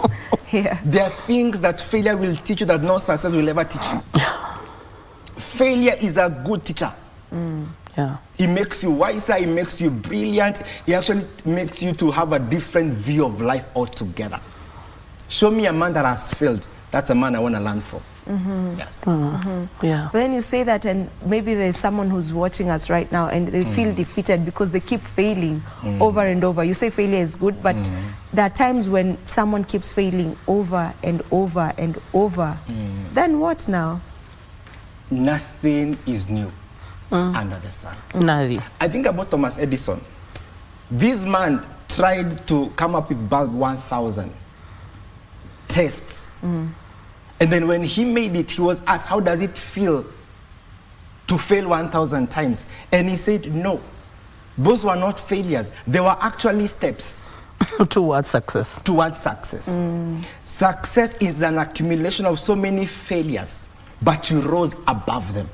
It is okay that you're failing, but it's not okay if you remain in that fallen state. Pick yourself up again. And still story about Thomas Edison, I once said to me, he said, well, you guys are saying I failed 1,000 times, but actually I learned 1,000 times that can never light up a bulb. So they were lessons. And every failure is a lesson. It's a lesson. If Thomas Edison did not fall at 675, he would not have come to 1,000 point whereby he was able to innovate a bulb. Failure is good, and some beautiful things come out of failure. I wish somebody told us that. Beautiful things comes out of failure. I'm thinking about Coca-Cola. Do you know how Coca-Cola came into being? Tell me about it. Now, in 1886, this pharmacist, his name is John. He was trying to innovate a drug for his headache. So in the test of trying to mix those chemicals, just see whether he can come up with a drug for his headache, he actually failed. But he came up with something that today is Coca-Cola. Out of his failure, generations later, we all enjoy a cold Coke. What if he did not fail? No Coke. No Coke. Some of you, that failure, a Coke is about to come out. Something beautiful is about to come out. So don't fear. The thing is, when you fail, please cry it out, acknowledge you've failed, but don't stay there. Pick yourself up again with the lessons. With the lesson. I always say, when you fall, pick a stone that will remind you, I was once down, I'm not going back down. Those are lessons for you. And sometimes acknowledging that you have failed is the issue. And this brings me to my next question. Is there a relation between, a correlation between ego and failure? Yes. Yeah, as you said, a man is born to win. And I would say that a man feels like he needs someone, people below them. They can only show love to people below them. They fight to their contemporaries and they respect those above them. So where he is, he wants his peace and he wants to make it. Once he fails and the people around him does not support, that person is crushed. Let me give an example of a wife. Let this man has failed in maybe a project, or maybe he went to politics and they have used all the money. He has finished the money and he comes home, the wife tells him, "You're the most stupid man I've ever seen." That money is entered because the first strength of a man is derived from this house. However much you may succeed out there, and in the house you are crushed by your wife or whoever is around you from where you source, you will not make it. So this ego need to be built. As we said the other day, a man is in a man there's a king and there's a child. A king wants to rule and a boy wants to play. And in no environment at any age, a man will like to play. There is a playing boy and there's a ruling king. This king, even if he is a king by name, but the people around him crushes that person, he will never bring out the potential. The ego will be crushed down. So that is why that failure will be a true failure. But even if something happened, I was saying this morning that Obama said, yes, we can. Just one slogan. Made him a president in the United States of America. So you need someone to tell you, you can make it. Just one word. And maybe you have come to the end of yourself and the ego in you will rise up and find you are able to do it and you can make it. Just that one word, you can make it. So the man, as you have said, is a winner. And doesn't ever want to fail, but they need to learn that failure, as you said, is a process. So if you rise today and low, there's success and there's failure. Failure is a lesson, failure is a process, and when I get into it, along the way, I may invent something like Coca-Cola. Then you enter into life positively. Even these killings we are seeing, it's just about someone who has come to an end, is crushed. They cannot make it, they cannot think through. They see the end of life. Because why should you end someone's life? Even if someone maybe has offended you in marriage or whatever it is, there's another one who can come and marry you. Why destroy your life? Because there's something in you that has come to an end. But if you feel you raise again, you see you can make it, and your ego stands up, and your brain focuses, there's nothing can stand on your way as a man. And the boy child, usually, we have been managing the woman so much, empowerment about a woman. But men has been forgotten, and the boy child is crushed. They need someone to arise and tell the boys, you can make it. From that low age. So they raise up knowing that they are men that will make it. They could fail and they will rise again. They could succeed and that is not the end, they will start again. Yes, that's what I can say. Would you say that, we're experiencing this femicide? We're seeing girls being, women being killed left, right, center. That's what has been dominating the news for the past 2 weeks, right? And would you say that it is also, it could come from a point where there's a man who is crushed somewhere? Does it come from a point of failure as well? When we started this conversation, we said most of us, when we fail as men, we retrieve into boxes that are not actually us. No man is born a murderer. No man is born, learning how to swindle people. These are things that we learn along the way. Now, the thing is when you fail in an assignment, in whose hands do you fall in? Because as a society, we have learned how to handle the warrior, the strong man, the man that is winning. But nobody sat us down and told us these warriors, they get wounded. These warriors, they come home having tried their best and it did not work. So how do we handle this man that has actually failed? If this man is not handled well, he takes a path that none of us would be willing to. Because let me tell you, a man that can take a machete or whatever to kill someone, that man needs help. Something is wrong somewhere. Defeated already. The way human beings, we are created. You know, all animals were created by God speaking. But when it came to man, God actually touched matope and, just from man. We are created to touch. My touch should mean something to you. But if my touch means nothing to you, that you can actually feel okay to see my blood flowing out, courtesy of your action, something is wrong somewhere. And we are walking, or we are living in the same houses with these men that are wounded, that have taken a very bad path, but we don't even know how to handle them. So they have, they have just taken that route and they have gone way too far. That we need to reach out to them and call them back.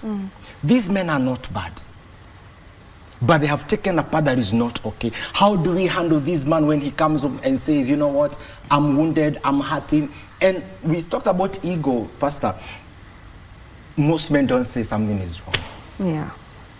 We cover it up. How can you see my tears? No. We go into depression with your wife next to you and she doesn't even know that you're in depression. We have put a facade face. That is the ego. We are trying to protect my strength. And in so trying to protect, we are destroying ourselves first, then people that are so close to us. My brothers, if something is wrong, please say it. If you failed in a deal, please say you're not the first one, neither will you be the last one. If something went wrong, just come out and say. You don't have to, allow it to cook into your mind that you can devise a scheme of killing someone just to see whether you can get money from the parents. It is not right. It is not godly. It is wickedness. Let's say it. Yeah. And what is the role of a woman in the life of a man who's experiencing failure? When a man comes home and he says he has failed, that's a wound. Don't add injury into that wound. Salt. How do you handle a broken man? As Pastor is saying that there is a king who is reigning in a man, but there is also a baby boy that needs to be pampered. So when your husband comes and says, I have failed, look at that man and tell him it's okay to fail. You can make it. It's okay. It's okay you have failed, but we can rise beyond this failure. But unfortunately, our women have learned how only to handle a winning man. That the moment I come home and I told you I was swindled some amount of money, the first thing you do, how stupid were you? How could you make that kind of a decision? How did you not involve me? Okay, it's okay, they failed not to involve you, but again, let's first deal with the wound. The man is wounded. If you don't want him to run to a bottle of alcohol, handle your man before emotions. Tell him it's okay. I believe you'll pick yourself up again. The Bible says that a righteous man falls 7 times. And some of us will fall so many times and 7 times. But we'll always pick ourselves up again. So when your man comes and says he's wounded, please, just be there for him. When your son comes home, and it starts from these kids when they are small, you don't ask your son, how did you score such kind of a grade? What were you thinking? Okay, they were thinking. That's why the score is not 0%. Just tell them, it's okay to get a D, but I believe in you. You wait and see a man that can have a woman next to him and says, I believe in you. That's a Barack Obama right there. Amen. He can conquer any mountain. Amen. Don't be part of those things that are beating your husband. The economy is on our neck. Our employers are on our neck. Biashara and it's going down. Don't be part of the things that are actually piercing our hearts. Be a medicine to that man in your house. Either your son, your brother, your husband. Just nurse the wound. But again, my brother, don't stay in that fallen instead. Pick yourself up again. If the thing failed, it is not you that failed, it's the thing that actually failed. And we need to master to separate what is failing and us. If the business failed, it is the business that failed, not me. You.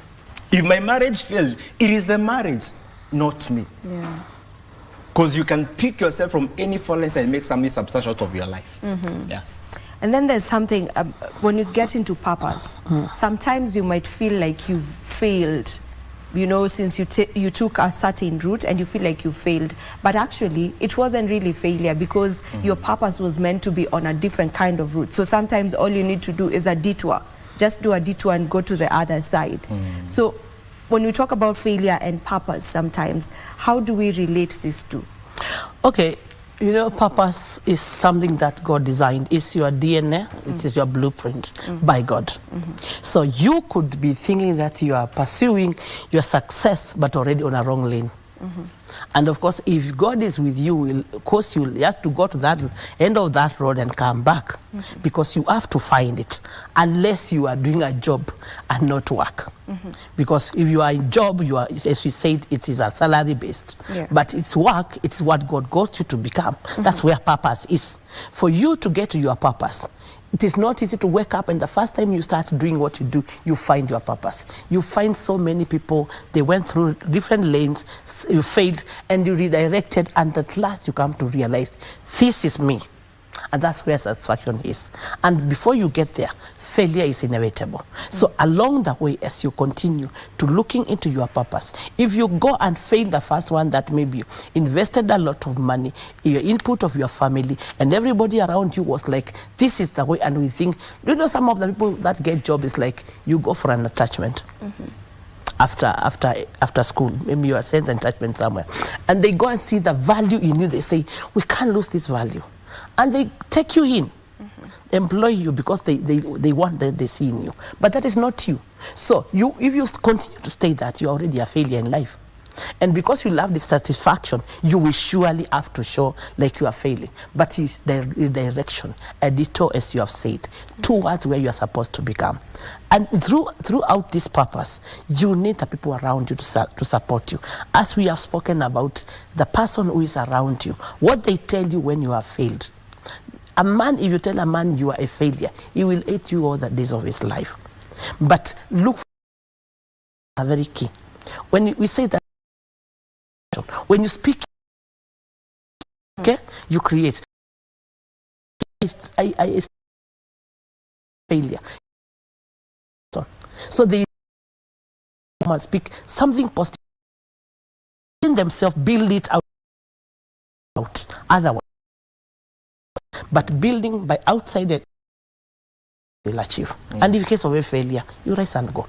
All right, and on that note, we'll have to call it a wrap on this particular conversation, but I feel like it's such a wide topic. We should find more time to come and delve much into it. But thank you so much for joining us, and thank you so much for shedding light on this particular conversation. This is where we call it a wrap right here on Good Morning Kenya. On behalf of the entire team, I want to wish you a lovely day. Do enjoy the rest of your viewing. My name is Vivian Dagwa.